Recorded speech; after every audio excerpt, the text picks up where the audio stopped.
જય હિન્દ વિદ્યાર્થી મિત્રો, નિરાંત એજ્યુકેશનમાં તમારું સ્વાગત છે. મિત્રો આજે વાત કરીએ મે મહિનાના કરંટ અફેર્સ વિશે. આપણે એપ્રિલ અને માર્ચનો વિડીયો ઓલરેડી મૂકી દીધો છે. મિત્રો થોડા કામમાં વ્યસ્તતાના લીધે હમણાંથી હું લગભગ આઉટ સ્ટેટ હતો થોડા ઓફિસના કામથી, અને આજે પણ આ વિડીયો ઉતારીને તરત મારે આઉટ સ્ટેટ જ જવાનું છે. તો થોડા કામના વ્યસ્તતાના લીધે આપણે વિડીયો નહોતા મૂકી શકતા. આમ તો આપણે જાન્યુઆરીથી તમામ કરંટ કરાવવાનું હતું, પણ ઇલેક્શન આવી ગયું અને થોડું કામ વધી ગયું, તો કામના લીધે આપણે આ બધું નથી પ્રોવાઈડ કરી શક્યા. તો આપણે આ છેલ્લો કરંટનો વિડીયો મૂકીશું. જાન્યુઆરી ફેબ્રુઆરીને આપણે મૂકવાના નથી. ઘણા વિદ્યાર્થીઓની કમેન્ટ હતી કે મેનું જલ્દી લાવો, તો હું પણ મિત્રો મારાથી બને એટલો ટ્રાય કરી જ રહ્યો, પણ થોડી કામના વ્યસ્તતાના લીધે થોડું લેટ થઈ ગયું છે. તો બીજી ચર્ચા ના કરતા મિત્રો આજે આપણે ચર્ચા કરીએ કરંટ અફેર્સ મે 2025. સ્પેશિયલી આપણે પોલીસ કોન્સ્ટેબલની ભરતીને લઈને જ જે રવિવારે 15 જૂન 2025ના રોજ જે એક્ઝામ છે એના લઈને આપણે ટુ ધ પોઈન્ટ એકદમ પરીક્ષાલક્ષી અને જૂના પેપરના આપણે એનાલિસિસ કરી કેવા કેવા પ્રશ્નો પૂછાય છે એનું એનાલિસિસ કરી, કોન્સ્ટેબલ માટે કેવા પ્રશ્નો જરૂરી છે, કેટલું વાંચવું, કેટલું ડીપમાં જવું, કેટલું ના જવું, એ તમામ પ્રશ્નો સાથે આપણે આજે ઉપસ્થિત થયા છે. તો પહેલો જ પ્રશ્ન છે તમારી સમક્ષ. તાજેતરમાં 1 મે 2025ના રોજ ગુજરાતનો કેટલામો સ્થાપના દિવસ ઉજવવામાં આવ્યો? હવે તમને ખબર જ હશે મિત્રો કે ભાઈ ગુજરાત સ્થાપના દિવસ એટલે 1 મે 1960ના રોજ આપણે ગુજરાતની સ્થાપના થઈ હતી, એટલે 1 મેને આપણે સ્થાપના દિવસ તરીકે ઉજવીએ. પ્રશ્ન એમ કહેવામાં આવે છે કે ભાઈ કેટલામો હતો આ વખતે, 62, 63, 64 કે 65? તો જો જૂના પેપર જોયા હોય મિત્રો તો આવા પ્રશ્નો ઘણી પરીક્ષાઓમાં પૂછાય. હા, ક્રમ પૂછાતા હોય, કોઈ ધારો કે કોઈને નિમણૂક થઈ તો કેટલામાં બન્યા, કોઈ દિવસ ઉજવ્યો તો કેટલામાં ઉજવ્યો, તો આ ખાસ પૂછાતું હોય. તો આનો આન્સર છે મિત્રો 65. કેટલો છે ભાઈ? 65. કેવી રીતે યાદ રાખીશું એ કહી દઉં. તો 1 મે 2025ની વાત છે. 25 આપણે ભૂલી જઈએ તો કોની વાત છે ભાઈ? 1 મે. તો 5 ને 1 6 અને 5 એમને એમ 65. સમજે? આવી રીતે યાદ રાખીશું. હવે ઘણા લોકો એમ કે સાહેબ એમ તો આને એક રોજ ગણીએ, આને 15મું ના ગણાય. તો કોમન સેન્સ વાપરો. 1960થી અત્યાર સુધી આપણને ખબર તો છે જ કે આટલામાંથી આવો. હવે કન્ફ્યુઝન ક્યાં થાય કે 64 લખવા, 65 લખવા, 66 લખવા, 67 આવા ઓપ્શન હશે નજીકના, તો કન્ફ્યુઝન આટલામાં થશે. તો આપણે એ જ યાદ રાખવાનું. 1 મે ઓકે, તો 1 5 કહેવાય, 5 ને 1 6, 5 એમના એમ 65. તો કયો આવશે ભાઈ? 65. ઓકે, થોડું કોમન સેન્સ વાપરી આપણે યાદ રાખીશું. આગળ જોઈએ 65 નંબર. બીજો પ્રશ્ન. હાલમાં જાહેર કરાયેલ વર્લ્ડ પ્રેસ ફ્રીડમ ઇન્ડેક્સ 2025માં ભારત કયા સ્થાને છે? 148, 156, 141 કે 151? હવે આ પ્રશ્ન શું કહેવા માંગે થોડું સમજી લઈએ. વર્લ્ડ પ્રેસ ફ્રીડમ ઇન્ડેક્સ એટલે વર્લ્ડ લેવલનો એક જે ઇન્ડેક્સ છે મિત્રો, ફ્રીડમ ઇન્ડેક્સ, પ્રેસની ફ્રીડમ. પ્રેસ એટલે આપણા જે સમાચાર આપણે જોઈએ છીએ, બરાબર, સંદેશ, ન્યૂઝ, આ જે મીડિયા આપણે જોઈ રહ્યા છે એને કેટલી ફ્રીડમ છે, કયા દેશમાં કેટલી ફ્રીડમ છે, એના આધારે એક ઇન્ડેક્સ આપવામાં આવે છે. તેની અંદર ભારતનો કયા નંબરનો ક્રમ છે એની વાત કરે છે. હવે ફ્રીડમ એટલે કેવી ફ્રીડમ મિત્રો? તો પ્રેસમાં કેવું હોય ખબર છે? તમે કોઈ સમાચાર આપતા હોય ને તો આપણું જે રાજકારણ હોય, આપણે જે બી પાર્ટી સત્તામાં હોય, આપણે કોઈની પર્ટિક્યુલર વાત નથી કરતા, પણ જે પાર્ટી સત્તામાં હોય કે ભાઈ આ ન્યૂઝ નહીં બતાવવાના, આ વસ્તુ તમારે નહીં બતાવવાની, આ વસ્તુ બતાવશો તો આમ થશે, તેમ થશે.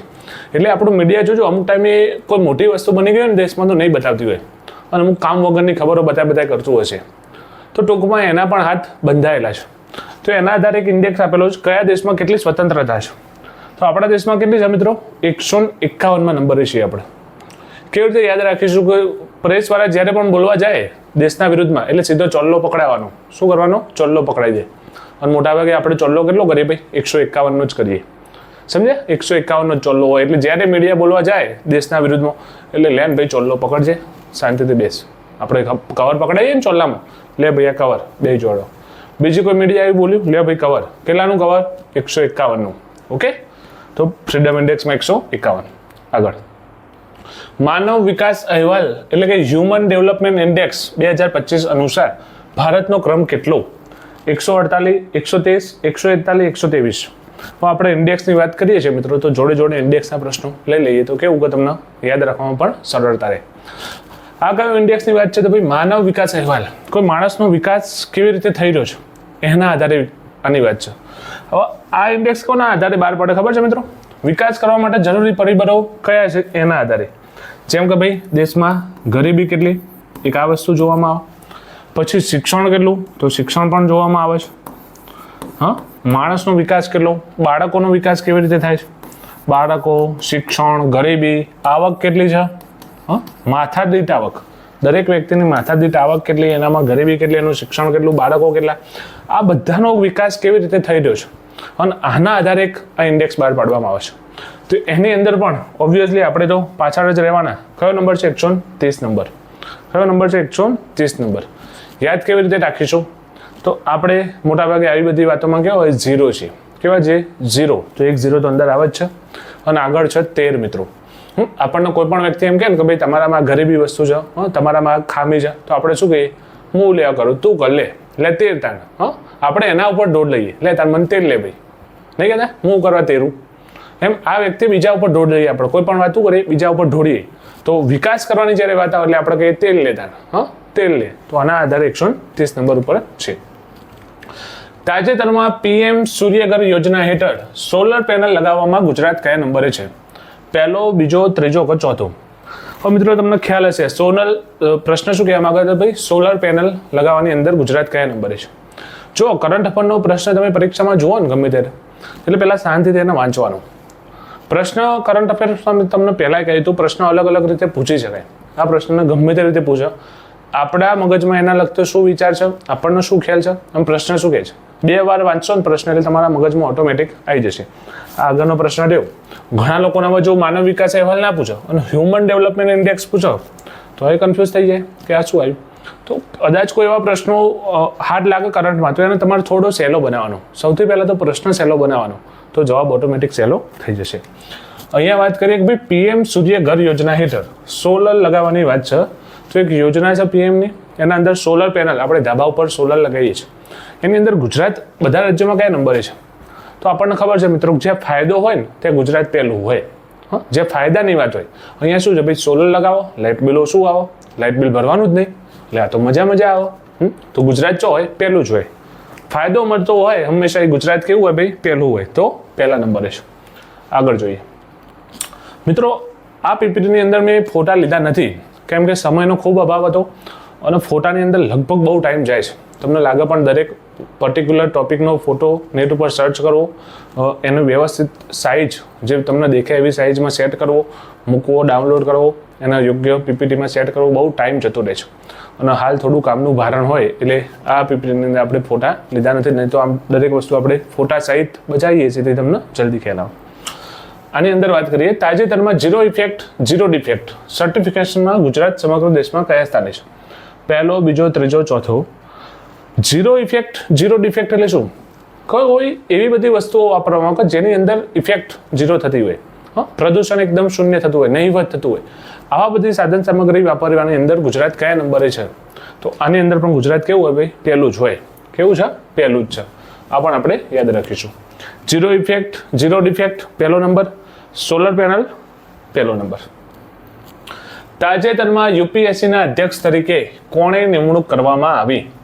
UPSC જે union public service commission board, કેન્દ્ર લેવલની જે પરીક્ષાઓ લે છે UPSCનું બોર્ડ, મોટાભાગના વિદ્યાર્થી આપણે તૈયારી કરતા એટલે ખબર જ હોય, તેના એક અધ્યક્ષની નિમણૂક કરવામાં આવી છે. તો કોણ છે? અજય કુમાર, પ્રીતિ સુદાન, મનોજ સોની કે રજની દાસ? કોણ છે મિત્રો? તો એ છે અજય કુમાર. કોણ છે? અજય કુમાર. હવે અજય કુમાર જો વાંચીએ એટલે આપણને કંઈક યાદ આવવું જોવો અજય ઉપરથી. ગયા મહિનાના કરંટ અફેર્સમાં આપણે અજય ઉપરથી એક પ્રશ્ન જોઈ ગયા હતા.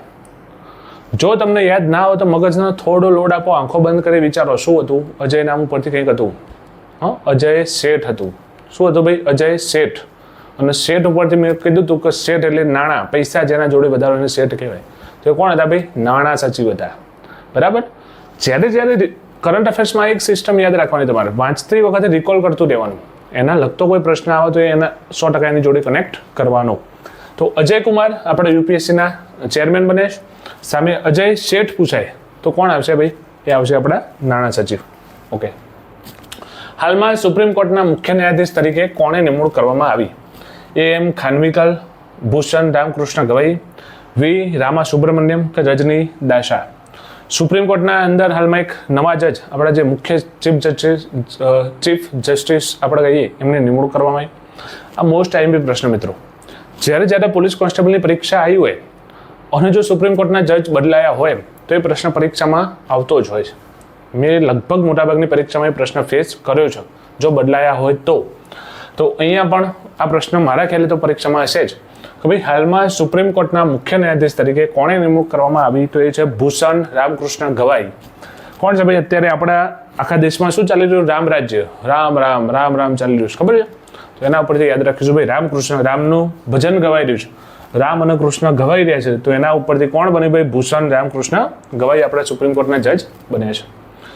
આ જ પ્રશ્ન થોડો હાર્ડ કરવો હોય મિત્રો, હવે એવું બધું નહીં પૂછાય કે ભાઈ રામકૃષ્ણ ગવાઈ પહેલા ક્યાં હતા, શું હતું, ક્યાં જન્મે, એવું બધું ના પૂછાય. આ શું છે ભાઈ? Police constable. હા, police constable, GPSC, UPSC, revenue clerk કે રેવન્યુ તલાટી નથી. આ પ્રશ્ન થોડો ભારે કરવો હોય તો હાલમાં સુપ્રીમ કોર્ટના મુખ્ય ન્યાયાધીશ તરીકે ભૂષણ રામકૃષ્ણ ગવાઈએ શપથ લીધા. તેઓ કેટલામાં ન્યાયાધીશ બન્યા? 51માં, 52માં, 53માં કે 54માં? થોડો પ્રશ્ન પૂછાવો હોય તો આવી રીતે પૂછાય. તો યાદ રાખીશું, એ કેટલામાં બન્યા મિત્રો? 52માં. કેટલામાં બન્યા છે ભાઈ? 52માં ન્યાયાધીશ બન્યા છે. ઓકે, આગળ જોઈએ. હાલમાં ગુજરાત રાજ્યના ચૂંટણી કમિશનર તરીકે કોણ છે? હવે મિત્રો, અત્યારે ગુજરાતમાં ચૂંટણીનો માહોલ ચાલી રહ્યો છે. અમુક વિધાનસભાની, અમુક ગ્રામ પંચાયતની, આ બધી ચૂંટણીઓ ચાલી રહી છે. તો એના લીધે કરંટનો હાલમાં કંઈ નિમણૂક નથી થઈ, પણ એના આધારે કદાચ પ્રશ્ન જો બનાવવો હોય કે ભાઈ ચૂંટણી ચાલી રહી છે તો તમને ખબર હોવી જોઈએ કે ગુજરાતમાં ચૂંટણી કમિશનર કોણ છે, તો આ પ્રશ્ન એવી રીતે પૂછી શકાય. તો કોણ છે મિત્રો? તો એ છે ડૉક્ટર એસ મુરલીકૃષ્ણ. કોણ છે એ? Doctor S Muralikrishna. મિત્રો, હવે તમારે જો રિવિઝન કરવું હોય, આમ તો આપણે આની પીડીએફ આપણે ટેલિગ્રામમાં મૂકતા હતા, પણ હવે એ બધું બનાવવામાં મિત્રો મારી જોડે પણ સમય બહુ ઓછો છે અને લેપટોપની અંદર, કોમ્પ્યુટરમાં બધું કામ કરવું બહુ અઘરું પડી જાય છે. સામે અત્યારે ઇલેક્શન હોવાથી નોકરીમાં પણ કેવું સમયનો બહુ અભાવ થઈ જાય છે, તો આપણે આની પીડીએફ પ્રોવાઈડ નહીં કરાવી શકીએ. તો તમારે શું કરવાનું? હું જ્યારે આમ પ્રશ્ન મૂકું એટલે એકવાર હું સાઈડમાં જઈશ અને તમારે આનો સ્ક્રીનશોટ લઈ લેવાનો. ઓકે, પછી જ્યારે જવાબ આવશે ત્યારે પણ હું 1 મિનિટ માટે સાઈડમાં જઈશ એટલે આનો ફરી સ્ક્રીનશોટ લઈ લેવાનો. એટલે તમે જ્યારે રિવિઝન કરવું હોય એટલે ગેલેરી ખોલશો તમારી, એટલે પહેલો પ્રશ્ન 4 ઓપ્શન, બાજુમાં એનો જવાબ, પહેલો ઓપ્શન 4 પ્રશ્ન. એક પ્રશ્નના તમારા મોબાઈલમાં 2 ફોટા બનશે. કદાચ તમારી મોબાઈલમાં 170-80 જેવા ફોટા આ મહિનાના બનશે, પણ રિવિઝન કરવામાં તમારે સરળતા રહેશે. વારંવાર વિડીયો જોવો પડશે નહીં અને ફોટા ફટાફટ તમે સ્ક્રોલ કરી એક જાતની ટેસ્ટ પણ બની જાય અને એક જાતના રિવિઝન પણ થઈ જાય. એટલે હું જ્યારે સાઈડમાં જાઉં એટલે તમારે સ્ક્રીનશોટ લઈ લેવાનો અને જવાબ આપ્યા પછી પણ હું સાઈડમાં જાઉં એટલે સ્ક્રીનશોટ લઈ લેવાનો. ઓકે, આપણે આ રીતે રિવિઝન થોડું એડજસ્ટમેન્ટ કરીશું. આગળ જોઈએ. હાલમાં ભારત સરકાર દ્વારા ક્યારે એક જ સાથે દેશના 244 જિલ્લામાં મોક ડ્રિલનું આયોજન કરવામાં આવ્યું? 7 મે, 9 મે, 11 મે, 13 મે. આપણને ખબર છે મિત્રો, પહેલગામની અંદર એક હુમલો થયો, એના પછી આપણે એકી સાથે મોક ડ્રિલનું આયોજન કર્યું હતું. હવે આ હુમલો કેટલો બહુ મોટા પાયે થયો હતો મિત્રો, બહુ મોટી ઘટના હતી. તો હમણાંથી તારીખ પૂછવાનો ટ્રેન્ડ મેં જોયો પીએસઆઈની પરીક્ષામાં, તો ભાઈ હનુમાન જયંતિ અરે વસંત પંચમી, વસંત પંચમી ક્યારે ઉજવવામાં આવી હતી? અને આ તો બહુ મોટી ઘટના છે, તો કદાચ તારીખ પૂછી શકે. તો યાદ રાખીશું મિત્રો, 7 મે. ક્યારે બનાવ બન્યો હતો? 7 મેના દિવસે આપણે મોક ડ્રિલ કરી હતી. દરેક વ્યક્તિએ પોતપોતાના ઘરની અંદર લાઇટો બંધ કરી દીધી હતી, બરાબર? 8 થી 8:30 દરમિયાન અલગ અલગ સમય આપેલો હતો અને એક મોક ડ્રિલનું આયોજન કર્યું હતું. અને કેન્દ્ર સરકારના આયોજનથી હતું મિત્રો, અને બહુ મોટી મોક ડ્રિલ હતી એટલે પરીક્ષામાં પૂછાઈ શકે. તો આપણે તારીખ યાદ રાખીશું. તો કઈ તારીખ આવશે? 7 મે. તાજેતરમાં નીચેનામાંથી કયા સ્તરે કેસર કેરી મહોત્સવ 2025નું આયોજન કરવામાં આવ્યું? રાજકોટ, જુનાગઢ, અમદાવાદ કે ભાવનગર? હવે તમને નવાઈ લાગશે કે સાહેબ કેસર કેરી મહોત્સવ આવું પૂછાય? યાર મિત્રો, ના પૂછાય. આ પ્રશ્ન મને પણ નથી લાગતું પૂછાય, પણ પ્રશ્ન કેમ મૂક્યો છે? જો કદાચ પૂછાઈ જાય તો મોટાભાગના વિદ્યાર્થી અહીંયા જુનાગઢ ટીક કરી દે, કેમ કે ભાઈ કેસર કેરી એટલે જુનાગઢ. અને પરીક્ષામાં તમે 1 માર્ક્સ ના મેળવો તો વાંધો નહીં, પણ જોડે 0.25 માર્ક્સ પણ લઈ જાય. એટલા માટે આ પ્રશ્ન મૂક્યો છે. ખાલી નજર જો તમારી પડેલી હોય અને જો પરીક્ષામાં પૂછાય તો પણ તમારો ખોટો પડે નહીં. કેમ કે આવા પ્રશ્નો તમને લલચાવો, આ શું કહેવાય? ગુગલી કહેવાય. આ પ્રશ્નની અંદર તમે એ ટીક ના કરી શકો. હા, હું ખુદ આ પ્રશ્ન પૂછાય ભાઈ કેસર કેરી મહોત્સવ સારું વાંચ્યું તો નહીં, પણ કેસર કેરી તો જુનાગઢ જ થાય, તેનો મહોત્સવ હંમેશા ક્યાં હોય? જુનાગઢ જ થાય, બીજો તો થાય નહીં. અમદાવાદ ના થાય, ભાવનગર, રાજકોટ, આ તો અમદાવાદ જ થાય ભાઈ. હજુ જો તમને ભ્રમણ કરવા હોય ને તો અહીં જુનાગઢ, રાજકોટની જગ્યાએ બનાસકાંઠા, એ મહેસાણા. સારું કે એ બાદ તો કેરી બહુ એટલી બધી થતી નહીં, ફાઇનલ જુનાગઢ આવો. તો એટલા માટે પ્રશ્ન મૂક્યો છે મિત્રો. એકવાર વાંચેલું હોય ખ્યાલ આવે તો ભાઈ કેસર કેરી મહોત્સવનું આયોજન ક્યાં થયું? અમદાવાદ થયું. આગળ જોઈએ. ચાલુ વર્ષે આંતરરાષ્ટ્રીય યોગ દિવસ ક્યાં ઉજવવામાં આવશે? શ્રીનગર, લદ્દાખ, વિશાખાપટ્ટનમ, સુરત. આપણને ખબર છે 21 જૂન વિશ્વ યોગ દિવસ તરીકે આપણે ઉજવીએ છીએ. તો આ વર્ષનો ક્યારે ઉજવવાનો છે? આજે આપણી પરીક્ષા છે અને એના પછી તરત 21 જૂને આપણે ઉજવવાના છીએ. તો ક્યાં ઉજવવાનો? વિશાખાપટ્ટનમ. ક્યાં ઉજવવાના છે મિત્રો? વિશાખાપટ્ટનમ. ક્યાં આવ્યું? તો આંધ્રપ્રદેશ. ક્યાં આવ્યું ભાઈ? આંધ્રપ્રદેશ. થીમ એની કદાચ પૂછાઈ શકે. જો અત્યાર સુધી મિત્રો આપણે કોઈ થીમ તમને કરાઈ નથી, ભાઈ આ થીમ તૈયાર કરો, નહીં પૂછાય. કેમ કે એ બધી થીમ ના પૂછાય. પણ આ યોગ દિવસ છે ને એ બહુ મોટી વસ્તુ છે. આપણે શરૂઆત કરી આપણા દેશમાં, ધીમે ધીમે અને ઇન્ટરનેશનલ લેવલે લઈ ગયા. અત્યારે યોગ ઉપર તમામ દેશો કામ કરી રહ્યા છે. એટલે આ બહુ મોટી ઇવેન્ટ થઈ જાય. એટલે આની થીમ તમારે યાદ રાખવી પડશે કે yoga for one earth one health. Yoga શેના માટે કરવાનો? તો આખી એક જ દુનિયા માટે, વન અર્થ અને વન હેલ્થ, બધાની એક દુનિયા અને એક હેલ્થ, એક તબિયત, એના માટે. ઇંગ્લિશમાં ક્યારે યાદ નહીં રાખવાનું, નકર ના યાદ રહે. યોગ શેના માટે કરવાનો ભાઈ? તો બધા આખી દુનિયા માટે અને આખી દુનિયાની તંદુરસ્તી માટે. એના ઉપરથી તમને આઈડિયા આવી જશે. આગળ જોઈએ. તાજેતરમાં યોગ ગુરુ બાબા શિવાનંદનું અવસાન થયેલ છે. તેઓને કયો એવોર્ડ મળેલ હતો? હવે આ બાબા શિવાનંદ જે છે ને મિત્રો, 128 વર્ષે મળી ગયા. કેટલા? 128 વર્ષે. એટલે બહુ મોટી બાબત કહેવાય. અને આટલું બધું એમનું જીવવાનું કારણ શું હતું? તો યોગ. એમને યોગ ગુરુ માનતા ને યોગ રેગ્યુલર, નાનપણથી રેગ્યુલર યોગ કરતા હતા. તો હાલ યોગ દિવસ પણ ચાલી રહ્યો છે, વિશ્વ યોગ દિવસ. હમણાં દિલ્હીમાં યોગોની સ્પર્ધા પણ હતી. તો આ પ્રશ્ન પૂછવાની શક્યતા રહે. અને હમણાં એમનું નિધન થયું છે. તો કયો એવોર્ડ મળ્યો હતો મિત્રો? પદ્મશ્રી. કયો એવોર્ડ મળ્યો હતો? પદ્મશ્રી. ક્યારે મળ્યો હતો? તો હમણાં 2 વર્ષ પહેલાં, 2022માં. ક્યારે મળ્યો હતો? 2022માં. તો યાદ રાખીશું, યોગ ગુરુ બાબા શિવાનંદજીને કયો એવોર્ડ મળેલો છે? પદ્મશ્રી. તાજેતરમાં ઓસ્ટ્રેલિયાના વડાપ્રધાન કોણ બન્યું? હવે તમને એવું થાય કે સાહેબ બીજા દેશના વડાપ્રધાન બને, એમાં આપણે શું? તો મિત્રો પોલીસ કોન્સ્ટેબલ, તલાટી કે રેવન્યુ ક્લાર્ક કે એવા પેપર હોય ને તો એમાં આવા પ્રશ્નો નહીં પૂછાતા. પણ પોલીસ કોન્સ્ટેબલના પેપરની અંદર વિદેશનું આવું કોઈ વડાપ્રધાન હોય, કોઈ ચૂંટણી થઈ હોય તો એવો પ્રશ્ન પૂછાય છે. તમે જૂના પેપર જોજો તો ખ્યાલ આવશે. એના ઉપરથી હમણાં જ ઓસ્ટ્રેલિયાની અંદર વડાપ્રધાન બન્યા છે. તો યાદ રાખીશું કોણ આવશે મિત્રો. હવે જો આ બધા નામ યાદ રાખો, સ્કોટ મોરિયસ, પીટર ડટન, જોન ડોડન, તો ના યાદ રહે. આપણે તો એક જ યાદ રાખવાનું. કોણ બન્યું? અમર અકબર એન્થની. કોણ બન્યું ભાઈ? અમર અકબર એન્થની, એટલે કે એન્થોની અલ્બેનીઝ. કોણ બન્યું? એન્થોની અલ્બેનીઝ. આપણે યાદ કેવી રીતે રાખવાનું? તો કે અમર અકબર એન્થની. અમર અકબર એન્થની. એન્થની ઉપરથી યાદ આવી જશે. ઓકે, આગળ. ઇંગ્લિશ નામોમાં બહુ નહીં પડવાનું હો ભાઈ. હા, ઘણા વિદ્યાર્થી ગોખતા હોય આમ પરફેક્ટ, એટલે ના ગોખાય, મરી જવાય ભાઈ. આવું તો ખાલી એક ટ્રીક યાદ રાખવાની હોય તો પરીક્ષામાં ઓપ્શન આવે અમર અકબર એન્થની. એન્થની ઉપરથી ઓટોમેટિક યાદ આવી જાય. અમરમાં અકબરમાં અને એન્થનીમાં આવે તો એન્થની તો આવી ગયું, અને બાજુમાં વાળું જ લેવાનું, અલ્બેનીઝ. ઓકે, આગળ. કયા રાજ્યએ ભારતની પ્રથમ AI સંચાલિત ફોરેસ્ટ એલર્ટ સિસ્ટમ લોન્ચ કરી? મધ્યપ્રદેશ, મહારાષ્ટ્ર, તેલંગાણા કે કેરળ? પ્રશ્ન શું કહેવાય ભાઈ? પ્રથમ AI સંચાલિત, AI એટલે આર્ટિફિશિયલ ઇન્ટેલિજન્સથી સંચાલિત ફોરેસ્ટ એલર્ટ સિસ્ટમ. એટલે શું ભાઈ? કે ધારો કે કોઈ જંગલ છે, આ જંગલ છે બરાબર. હવે જંગલના કોઈ અહીંયા ભાગમાં આગ લાગી ભાઈ. શું થયું? એટલા ભાગમાં આગ લાગી. તો ખબર કેવી રીતે પડશે કે ભાઈ આગ લાગી? તો એક એવી AI વાળી સિસ્ટમ છે. આ સિસ્ટમ કામ કરતી હશે. જંગલમાં પ્રશ્ન શું થાય ખબર મિત્રો તમને? જંગલમાં ધારો કે જંગલના આ ખૂણામાં આગ લાગી હોય ને, હવે આગ ધીમે ધીમે પ્રસરતા છે કે આટલા બધા વિસ્તારમાં પહોંચે ને પછી આપણને ખબર પડે કે જંગલમાં આગ લાગી. અને એ વખતે આગ છે ને કાબુ બહાર જતી રહી હોય, પછી તમે એને રોકી શકતા નથી. એટલે આમાં શું કર્યું ભાઈ? એક આર્ટિફિશિયલ ઇન્ટેલિજન્સ એવી ખોલી કે જો કોઈ જગ્યાએ ધારો કે અહીંયા આગ લાગી તો AI ટેકનોલોજી તમને તરત જાણ કરશે કે ભાઈ આ જગ્યાએ આટલા વિસ્તારમાં આગ લાગી. બીજું આ એટલી મસ્ત ટેકનોલોજી છે કે એકદમ નાનો ભાગ હશે ને આવું તો પણ જાણ કરશે. એવું નહીં કે મોટા વિસ્તારમાં લાગતું જ, નાના ટુકડામાં આગ લાગી હશે તો પણ આ જાણ કરી દે છે. તો આવી એક ફોરેસ્ટની એક એલર્ટ સિસ્ટમ લોન્ચ કરી. કોને કરી ભાઈ? મધ્યપ્રદેશ. બરાબર, ઇમ્પોર્ટન્ટ વસ્તુ હો ભાઈ, કેમ કે અત્યારે જંગલોમાં આગ લાગવાના બનાવ આપણે જોતા હોઈએ છીએ. તો આ વસ્તુ ઇમ્પોર્ટન્ટ, સ્ક્રીનશોટ લઈ લેજો. કોણે કરી ભાઈ? મધ્યપ્રદેશે લોન્ચ કરી. એશિયન વેટ લિફ્ટિંગ ચેમ્પિયનશિપ 2024નું આયોજન ક્યાં થવા જઈ રહ્યું છે?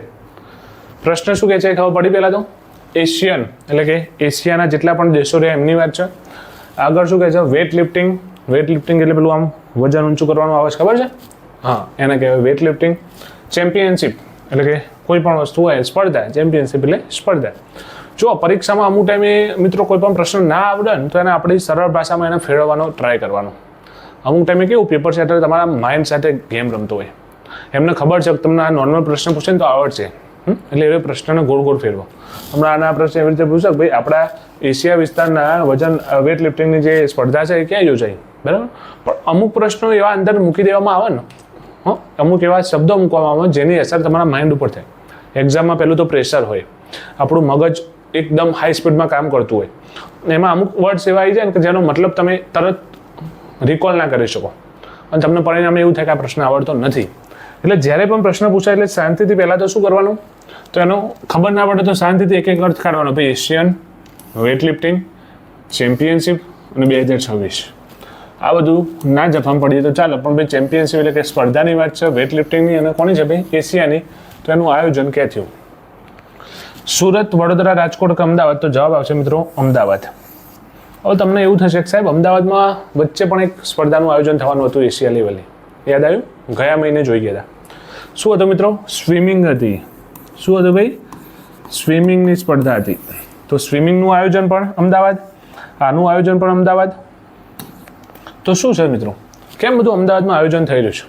તો યાદ રાખજો મિત્રો 2036ની અંદર ઓલિમ્પિકનું આયોજન આપણે કરવાના છે ઇન્ડિયાની અંદર. હા, 2036ની અંદર ઓલિમ્પિકનું આયોજન આપણે ઇન્ડિયામાં કરીએ છીએ, તો એના લીધે આપણે અલગ અલગ સ્પર્ધાઓનું આયોજન કરવું પડે. હજુ કંઈ એવું પાસ નથી કર્યું કે 2036 ઇન્ડિયામાં જ થશે, સમજ્યા? પણ આપણે આવી અલગ અલગ સ્પર્ધાઓનું આયોજન કરીએ તો આપણને ડેટા આપતો ફાવે કે ભાઈ અમે અમદાવાદની અંદર હમણાં અથવા તો ઇન્ડિયાના આ શહેરોની અંદર આટલી સ્પર્ધાનું સફળ આયોજન કરી ચૂક્યા છે, અમારામાં ક્ષમતા છે, અમે ઓલિમ્પિકનું આયોજન કરી શકીશું, તો એ લોકો પછી એપ્રુવ આપો. તો એના માટે આપણે અત્યારની જે પણ નાની નાની સ્પર્ધાઓ રહી, સ્વિમિંગ છે, વેટ લિફ્ટિંગ છે, એ બધાનું આયોજન આપણે કરી રહ્યા છીએ. અને એમાં પણ ફેવરેટ કયું છે ભાઈ? અમદાવાદ. અમદાવાદ સિટી તમે જોઈએ છે, નરેન્દ્ર મોદી સ્ટેડિયમ કેટલું મોટું, તો ત્યાં બધી મોટાભાગની સ્પર્ધાઓનું આવા આયોજન આપણે કરી રહ્યા છીએ. એટલે કદાચ જો પરીક્ષામાં તમને એવું કોઈ પ્રશ્ન લાગે તો અમદાવાદ તમે ટીક કરી શકો, કેમ કે આપણે આયોજનને લઈને અલગ અલગ ઘણી બધી સ્પર્ધાઓનું આયોજન કરીએ છીએ. આગળ જોઈએ. ભારતનું ત્રીજું મિસાઇલ પરીક્ષણ કેન્દ્ર ક્યાં સ્થાપિત થવા જઈ રહ્યું છે? આંધ્રપ્રદેશ, ઓડિશા, આસામ કે તેલંગાણા? મિસાઇલનું એક જે પરીક્ષણ કરવા માટે મેં તમને પરીક્ષણનું સમજાવ્યું. ભાઈ કોઈ મિસાઇલ બની, ધારો કે આ મિસાઇલ આપણે બનાવી તો આને મૂકી ના રખાય. 6 મહિને આનો ટેસ્ટ કરતું રહેવું પડે કે ભાઈ કામ કરે છે કે નહીં, કામ કરે છે કે નહીં. અચાનક તમે જ્યારે 5-6 વર્ષે જરૂર પડે ને યુદ્ધમાં કાઢો તો કામ ના કરતી હોય, તો 6 મહિને 12 મહિને અમુક દરેકની લિમિટ હોય, એટલા ટાઈમે એનું પરીક્ષણ કરતું રહેવું પડે. અને પરીક્ષણ કરવા માટે એક જગ્યા તો જોવો ને, તો ઓલરેડી આપણે જોડે 2 પરીક્ષણ કેન્દ્રો હતા, તો આપણે ત્રીજું બનાવ્યું. હવે પ્રશ્ન એ થાય ત્રીજું કેમ બનાવ્યું સાહેબ? 2 હતા તો એની અંદર નહોતા પહોંચી વળતા. તો એ કેવું હતું? લિમિટેડ વાળું હતું મિત્રો. એની જગ્યા જે હતી એકદમ લિમિટેડ હતી, આપણે વધારે જગ્યાની જરૂર હતી, સમજ્યા? મોટી કોઈ મિસાઇલ હોય તો આપણે ત્યાં પરીક્ષણ કરી શકતા નથી. પરીક્ષણ એટલે ટેસ્ટ. આપણે સાદા શબ્દો વાપરીશું જેથી તમને સમજવામાં સરળતા રહે. તો આપણે એનો ટેસ્ટ નહોતા લઈ શકતા, તો આપણે એક નવું મોટું અને વિશાળ બનાવ્યું કે જે એકી સાથે આપણે શું કરીએ, આના મિસાઇલોના શું કરીએ? ટેસ્ટ કરી શકીએ. તો એ કઈ જગ્યાએ બનાવ્યું? પ્રશ્ન એવું કહે છે કે કઈ જગ્યાએ? તો એ બનાવ્યું છે મિત્રો આપણે આંધ્રપ્રદેશ. ક્યાં બનાવ્યું છે? આંધ્રપ્રદેશની અંદર આપણે એની સ્થાપના કરી છે. આગળ જોઈએ. તાજેતરમાં યોજાયેલ IPL 2025માં 6 બોલમાં 6 છગ્ગા મારવાનો રેકોર્ડ કયા ખેલાડીના નામે છે? રોહિત શર્મા, રિયાન પરાગ, યશસ્વી જયસ્વાલ કે વૈભવ સૂર્યવંશી? IPLને તમને ખ્યાલ હોય મિત્રો 2008માં શરૂઆત થઈ હતી. હજુ સુધી IPLની અંદર 6 બોલમાં 6 છગ્ગા મારવાનો રેકોર્ડ કોઈ ખેલાડીએ કર્યો નથી. આ પ્રથમ એવા ખેલાડી છે જેમને 6 બોલમાં 6 છગ્ગા મારે, તો એ છે રિયાન પરાગ. કોણ છે? રિયાન પરાગ. હા મિત્રો, તો આ IMP થઈ જાય, કેમ કે યુવરાજ સિંહે 6 બોલમાં 6 છગ્ગા મારેલા, બરાબર? આ ક્રિકેટ લેવલના, સ્પોર્ટ લેવલના પ્રશ્નો બહુ IMP બની જતા હોય. તો રિયાન પરાગે 6 બોલમાં 6 છગ્ગા મારેલા છે. આગળ જોઈએ. તાજેતરમાં IMF દ્વારા જારી કરાયેલા વર્લ્ડ ઇકોનોમિક આઉટલુક અનુસાર ભારત વિશ્વની કેટલામી સૌથી મોટી અર્થવ્યવસ્થા બની ગઈ છે? બીજી, ત્રીજી, ચોથી કે પાંચમી? આ શું કહેવા માંગે છે મિત્રો? અર્થવ્યવસ્થા. સૌથી મોટી અર્થવ્યવસ્થા આપણે હવે એક સ્ટેપ આગળ વધે છે. આપણે હાલમાં અર્થવ્યવસ્થામાં કયો નંબર છે? તો ચોથો નંબર છે મિત્રો. કેટલામી બની ગઈ? ચોથી. આપણે જાપાન દેશને પાછળ છોડીને આપણી અર્થવ્યવસ્થા આપણે 5મા નંબરે હતા, પણ હવે આપણે ચોથા નંબરે જતા રહ્યા. અર્થવ્યવસ્થા એટલે દેશની જે વિકાસ હોય, દેશની જે આવક જાવક તમામ જે ખર્ચા થતા હોય, પૈસાની લેવડ દેવડથી, કેટલા પૈસાનું રોકાણ થયું, કેટલા પૈસાનો આવક થઈ, કેટલાની જાવક થઈ. અર્થવ્યવસ્થા એટલે ટૂંકમાં આપણા ઘરમાં ધારો કે તમે કોન્સ્ટેબલમાં લાગી જાઓ તો તમારો પગાર સીધો 35,000 રૂપિયા શરૂ થઈ જાય.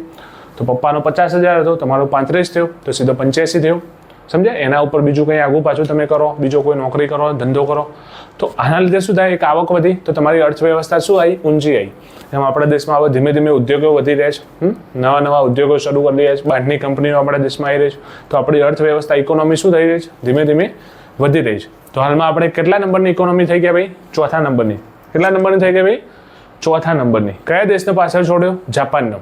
ઓકે, જાપાન હવે 5મા નંબરે જતો રહ્યો. આગળ જોઈએ. તાજેતરમાં બિહાર સરકારે ગયા શહેરનું નામ બદલી શું કર્યું? હવે બિહારની અંદર જે ગયા આવ્યું, બૌદ્ધ માટે પણ બહુ જાણીતું, આપણા ભગવાન રામના પણ પિંડદાન ત્યાં કર્યો એવું બધા કહે છે.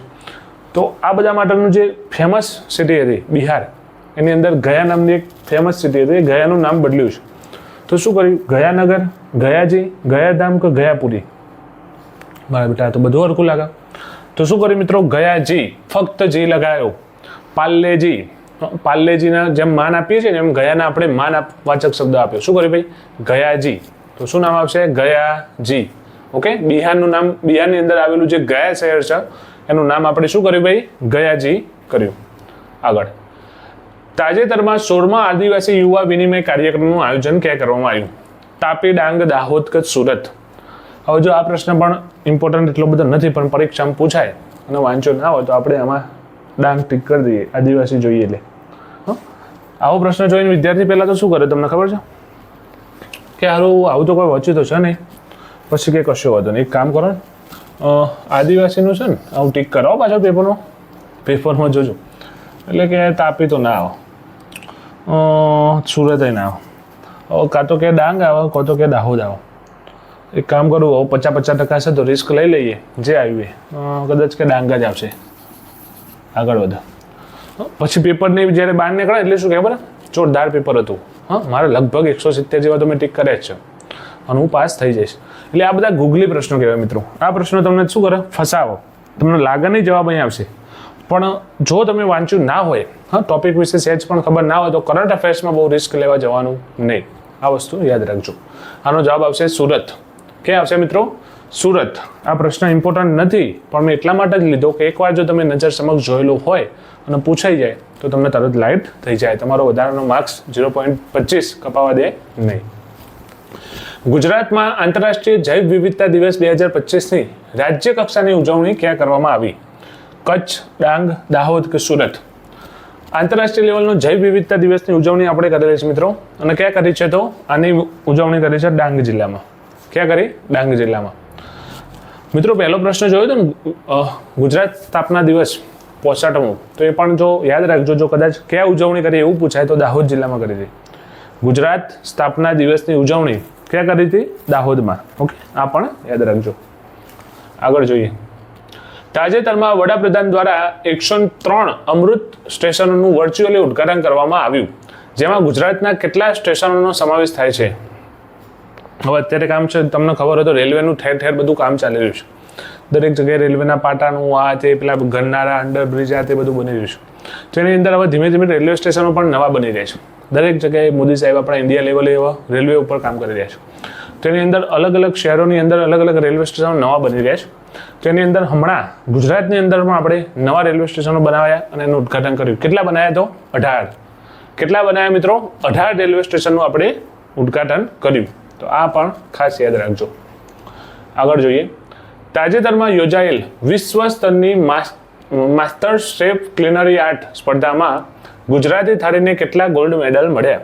1, 3, 5, 7. પ્રશ્નમાં ખબર ના પડી, મન તો ના પડી, બરાબર? તો તમને પણ ના પડે તો ફરી વાંચવાનું. શું કહેવાય કે ભાઈ યોજાયેલી તાજેતરમાં કોઈ એવી સ્પર્ધા યોજાઈએ માસ્ટર શેફ ક્લિનરી આર્ટ, એટલે કે શેફ ઉપરથી આપણને ખબર પડે. આખા પ્રશ્ન ખબર ના પડે તો કંઈ નહીં, પણ શેફ વાંચીએ એટલે એટલી ખબર પડે કે ભાઈ શેફની વાત છે. શેફ આના માટે આવે, રસોઈ માટે આવે. આ એક આર્ટ છે, એની એક સ્પર્ધા છે ક્લિનરી. હા, એમાં પાછું અહીં ગુજરાતી થાળી શબ્દ જોયો તો ખબર પડી જ ફાઇનલ આ કોઈ રસોઈની સ્પર્ધા છે. શું છે ભાઈ, શેફ ઉપરથી રસોઈ તો ખ્યાલ આવ્યો. પ્રશ્નમાં આવું કંઈક તમને મળવું જુઓ. જો પરીક્ષામાં પ્રશ્ન પૂછાય ને શું કરવાનું એ તમને સમજાવું. ખબર ના પડે તો જે શબ્દ ખબર પડે એના ઉપર ટીક કરવાનું. શેફ એટલે રસોઈ, સ્પર્ધા એટલે કોઈ બી સ્પર્ધા છે, અને ગુજરાતી થાળી યસ. અહીંયા તમને ફાઇનલ કીવર્ડ મળી ગયો. હા ભાઈ, કોઈ રસોઈની સ્પર્ધાની વાત છે, બરાબર. એની અંદર ગુજરાતી થાળીને કેટલા ગોલ્ડ મેડલ મળે એની વાત છે. તો મિત્રો 5 એવોર્ડ મળે છે. કેટલા એવોર્ડ મળે છે? 5 એવોર્ડ મળેલા છે. હમણાં જે ટીક કરીને સમજાય નહીં તો ભાઈ કરંટ અફેર માટે નહીં હો. કોઈ એવા પ્રશ્નો આવી જાય તમને વાંચેલું હોય પણ પ્રશ્ન શું કહેવા માંગે ના ખબર પડતી હોય, સમજે. કરંટ અફેરમાં પણ તમને આના પ્રશ્ન પૂછાય અલગ રીતે તો તમને ના ખબર પડે. તમને ખાલી એટલી ખબર હોય જો ભાઈ કોઈ સ્પર્ધા હતી, હા, એની અંદર ગુજરાતી આપણે જે ખાવાનું ખાઈએ ગુજરાતી થાળી એને 5 એવોર્ડ મળેલા છે, ગોલ્ડ મેડલ. હવે આ પ્રશ્ન અલગ રીતે પૂછાય તો આવી રીતે તમે આમ ટીક કરો, આ કરો, તે કરો તો તમે પ્રશ્ન શું કહેવા માંગે ત્યાં સુધી પહોંચી જશો. એટલે જો મિત્રો આવા પ્રશ્નો પરીક્ષાની અંદર આવશે જ તમારો કોન્ફિડન્સ તોડવા માટે, તમારી બુદ્ધિ, તમારી જે ક્ષમતા છે વિચારવાની એ ચકાસવા માટે. પેપર સેટરને ફક્ત હોશિયાર વિદ્યાર્થી નથી જોતા. જો સરકારને ફક્ત હોશિયાર વિદ્યાર્થી જરૂર હોય ને તો સરકાર બોર્ડના જે રિઝલ્ટ આવે છે ભાઈ 12માં 90% હોય, 12માં 95% હોય, એમને નોકરી રાખી દે. સરકારને એવું વ્યક્તિ જોવે છે કે જોડ તોડ કરીને ત્યાં પહોંચી જાય. હા, જેના દરેક વસ્તુના જોડ તોડ આવડતા હોય, ગભરાય નહીં, ગમે તેવી વસ્તુ હોય તો પરિસ્થિતિનો સામનો કરે. હવે આ જ પ્રશ્ન પરીક્ષામાં પૂછાય તો તમને એવી ખબર પડી જો ભાઈ શેફની વાત છે, ગુજરાતી થાળીની વાત છે. હા, પ્રશ્ન આવા મૂકશે જ, તમારા માઇન્ડસેટ ઉપર એ વાર કરશે. પરીક્ષા પેપર સેટર હંમેશા તમારા માઇન્ડ ઉપર વાર કરશે અને આપણે એ જ પકડવાનું છે. આપણને એ જ ખબર હોય જો કે આ પ્રશ્ન ફસાવા આવ્યો તો પ્રશ્ન જોડો, તોડો, આગો પાછો કરો, એનો સવાલ કાઢો કે આ શું કહેવા માંગે છે. હા, આપણને એટલી ખબર હોય કે ભાઈ ગુજરાતી થાળીને એવોર્ડ મળે પણ આ પ્રશ્નમાં જ ના ખબર પડે તમે શું ટીક કરવાના. એટલે આવી રીતે તોડો પ્રશ્નના, પછી ખબર પડે કે ભાઈ હા 5 એવોર્ડ તો આપણને ખબર જ હતી તો તમે ટીક કરીને આગળ વધી શકો. તાજેતરમાં ભારતમાં સેટેલાઇટ ઇન્ટરનેટ સેવા શરૂ કરવા કઈ કંપનીને સરકારે મંજૂરી આપી છે? વિયાસેટ, સ્ટારલિંક, વનવેલા કે યુજીસનેટ. હવે તમને ખબર હોય મિત્રો તો ઇન્ટરનેટ સેવા કેવી વસ્તુ છે. આપણને તો જીઓ, વોડાફોન આ બધી કંપની ફાળવે છે પણ આ લોકો કેવું કોઈ એક મોટી કંપની હોય, ધારો કે જીઓ છે, રિલાયન્સ છે, તો રિલાયન્સના જે નેટવર્કના કેબલ હોય એ આખા વર્લ્ડ લેવલે પાથરેલા હોય, સમજ્યા. દરિયામાં થઈને બધા કેબલ પસાર થતા હોય, કંઈ ડાયરેક્ટ નેટ ના આવતું હોય. આપણા ઘરે જે નેટ આવી જાય છે, આપણા ઘેર બધા મોબાઈલ વાપરીએ છીએ તો આપણા ઘરે જે નેટ આવે છે, આપણે આ બધા ઘેર જે નેટ આવે છે એ ક્યાંથી આવે? તો ટાવરથી આવે. ક્યાંથી આવે? ગામમાં એક ટાવર હશે તો આ બધા ટાવરો જે ભેગા થાય આવા અલગ અલગ, એમના ઉપર નેટ ક્યાંથી આવે? તો રિલાયન્સ એવી કોઈ મોટી કંપની હોય ત્યાંથી આવતું હોય. એ લોકોનું નેટ ક્યાંથી આવતું હોય? તો સેટેલાઇટથી આવતું હોય. અમુક એમને સેટેલાઇટ મૂક્યા હોય ઉપર, અમુક દરિયામાં અંદર થઈને કેબલ પણ ઘણા બધા પસાર થતા હોય, સમજ્યા. આ દેશથી બીજા દેશ સુધી એ લોકોએ કેબલોનું કનેક્શન કર્યું હોય. આપણા જોડે મેપ નથી ને તો હું બતાવો દરેક દેશથી આ દેશ અહીં દરિયાની અંદર કેબલો આપેલા હોય. તો આવી રીતે નેટ ત્યાંથી વિસ્તરણ થતું આપણા સુધી પહોંચતું હોય. તો આ એક એવી કોઈ કંપની છે જેના નેટ માટે આખું ઇન્ડિયામાં બહુ મોટું નેટનું સ્થાપના કરવી છે તો એ છે સ્ટારલિંક. કોણ છે? સ્ટારલિંક. ઇન્ડિયામાં કંઈ બી ધંધો શરૂ કરો તો લિંક હોવી જુઓ. લિંક વગર કશું કામ થાય નહીં. તો કોણ છે ભાઈ? સ્ટારલિંક. કોની છે ભાઈ કંપની ખબર છે? ઇલોન મસ્કની છે. કોની છે ભાઈ? ઇલોન મસ્કની કંપની છે. આગળ જોઈએ. તાજેતરમાં વર્લ્ડ એક્સપો 2025નું આયોજન ક્યાં કરવામાં આવ્યું? ચીન, અમેરિકા, ભારત કે જાપાન? IMP પ્રશ્ન. વર્લ્ડ લેવલનો એક્સપોની વાત છે. વર્લ્ડ એક્સપો એટલે શું? પ્રશ્ન જ અહીંયા થાય ભાઈ વર્લ્ડ એક્સપો એટલે શું? તો વર્લ્ડ એક્સપો એટલે મિત્રો એક જાતનું એક્ઝિબિશન. તમે કોઈ આખા વર્લ્ડ લેવલના દરેક દેશોના વ્યક્તિઓ ત્યાં હાજર હોય. તમે કોઈ નવી શોધ કરી હોય, તમે કોઈ નવું તત્વ શોધ્યું હોય, કોઈ નવી ડિઝાઇન લાવ્યા હોય, કોઈ નવી વસ્તુ કરી હોય, તમારા દેશની કોઈ સંસ્કૃતિ હોય, આપણા દેશની કોઈ ભરતકામ હોય, જે વસ્તુ તમે ત્યાં લોકોને આખા વિશ્વ જોવા આવે ત્યાં દરેક દેશોના અલગ અલગ જે સિલેક્ટ કરેલા માણસો આવ તો કયા દેશમાં શું ચાલી રહ્યું છે, કયા દેશની સંસ્કૃતિ કેવી છે, કયા દેશની વાનગીઓ કેવી છે, કયા દેશની ટેકનોલોજી શું, દરેક દેશ ત્યાં પોતાનું પ્રદર્શન કરો અને પછી ત્યાં જે પણ દેશો આવ્યા હોય એ જોવું કે ભાઈ ચીન આટલું બધું આગળ પહોંચી ગયું, ચીને આ વસ્તુ બનાવી દીધી. પછી તમે કહો કે એક કામ કરો, અમને ત્યાં 100 નંગ રોબોટ આપો, એટલે તમે ત્યાં 100 નંગ રોબોટ લો, એટલે દેશને શું થાય? આવક થાય. સમજે? આ બધું એના માટે હોય. તો વર્લ્ડ એક્સપો ક્યાં ઉજવ્યો મિત્રો? જાપાનની અંદર ઉજવ્યો. આ તો તમને ખાલી સમજાવ્યું કે સાહેબ કેમ આવું બધું વર્લ્ડ એક્સપો કરતા હશે અને આ બધું શું કરવું પડે. તો આ એક જાતની પોતાના દેશોની તાકાત બતાવવા માટે, ક્ષમતા બતાવવા માટે બધા દેશો ભેગા થાય અને આવી રીતે એકબીજાની સ્પર્ધા, કોઈ નવી શોધ કરી હોય, કોઈનું નવું કંઈ આવું આયોજન હોય તો એ બધું આપણે જોતા હોઈએ. આગળ જોઈએ છત્રપતિ સાહુજી મહારાજે પ્રોત્સાહક યોજના અંતર્ગત રાજ્ય કક્ષાએ પ્રથમ આવનાર વિદ્યાર્થીને કેટલું ઇનામ આપવામાં આવે છે? હવે મિત્રો, રાજ્ય લેવલે ધોરણ 10 અને 12ની વાત છે. 10 અને 12માની અંદર જો તમારો ટોપ લેવલ આવો, સ્ટેટ લેવલની વાત છે, તો તમને એક શિષ્યવૃત્તિ મળતી હોય. હા, તો એ શિષ્યવૃત્તિ કેટલી આપવામાં આવે છે એની વાત કરેલી છે. હવે તમને એવું થાય કે સાહેબ આ તો જૂની યોજના છે, તો આને શું કરવા મૂકી? તો આની અંદર હમણાં એક સુધારો કર્યો છે મિત્રો, અને હમણાં એક નવું ઉમેર્યું છે. એટલા માટે આપણે આ યોજના લીધી છે. પ્રશ્ન શું કહે છે ફરી સમજી લઈએ. ભાઈ, છત્રપતિ મહારાજ શિવાજીની જે એક યોજના ચાલી રહી છે, સાહુજી મહારાજ, છત્રપતિ સાહુજી મહારાજ પ્રોત્સાહક યોજના અંતર્ગત રાજ્ય કક્ષાએ પ્રથમ નંબર એટલે કે પહેલો નંબર આવો એ વ્યક્તિને કેટલું ઇનામ આપવામાં આવે છે? તો એ વ્યક્તિને ઇનામ મળે છે મિત્રો 15,000. પહેલાં 31,000 મળતું હતું, પણ હવે 20,000 રૂપિયાનો વધારો કર્યો છે અને ટોટલ હવે કર્યું છે 51,000. તો આ જે વધારો કર્યો એના લીધે આ યોજના કેવી આવી અત્યારે ચર્ચામાં આવેલી છે. તો યાદ રાખીશું, પહેલો નંબર આવે તો 51,000 રૂપિયા, જો બીજો નંબર આવે તો 41,000 રૂપિયા અને ત્રીજો નંબર આવે તો 31,000 રૂપિયા મળે છે. જિલ્લા લેવલે મળતા નથી, રાજ્ય લેવલે નંબર આવે તો જ મળે છે. કોને મળે છે? તો ધોરણ 10નો વિદ્યાર્થી હોય અને ધોરણ 12નો, બંને વિદ્યાર્થીઓના યોજનાનો લાભ મળે છે. તો યાદ રાખીશું કેટલું આવશે ભાઈ? 51,000 રૂપિયા. આગળ જોઈએ. તાજેતરમાં રશિયાએ નવી દિલ્હીમાં તેના દૂતાવાસ ખાતે કયા ભારતીય સ્વતંત્ર સેનાનીનું મેમોરિયલ પ્લેકનું ઉદ્ઘાટન કર્યું? મહાત્મા ગાંધી, B.R. આંબેડકર, સરદાર વલ્લભભાઈ પટેલ કે બીજુ પટનાયક? પ્રશ્ન શું કહે છે ભાઈ? ખબર ના પડી ફરી એકવાર વાંચો. શું કહે ભાઈ? રશિયાએ નવી દિલ્હીની અંદર એનો જે દૂતાવાસ છે, દરેક દેશની અંદર દૂતાવાસ હોય. ધારો કે અમેરિકાની અંદર આપણા દેશનું એક દૂતાવાસ આપેલું હોય, આપણા દેશના એક ફોરેન જે મંત્રી હોય, જે અધિકારી હોય ત્યાં રહેતા હોય, આપણા દેશના ત્યાંના કંઈ પણ પ્રોબ્લેમો હોય, એનું કંઈ લેવડ દેવડ એ બધું ત્યાં લોકો કરતા હોય. આવી રીતે દરેક દેશના મૂકેલા હોય મંત્રીઓ અને અધિકારીઓ. તો ત્યાં એમને એક મેમોરિયલ સ્થાપ્યું. તો એ કયા સ્વાતંત્ર્ય સેનાનીનું સ્થાપ્યું એની વાત કરે છે. હવે કોનું સ્થાપ્યું તો મિત્રો? તો બીજુ પટનાયક. કોણ છે? બીજુ પટનાયક.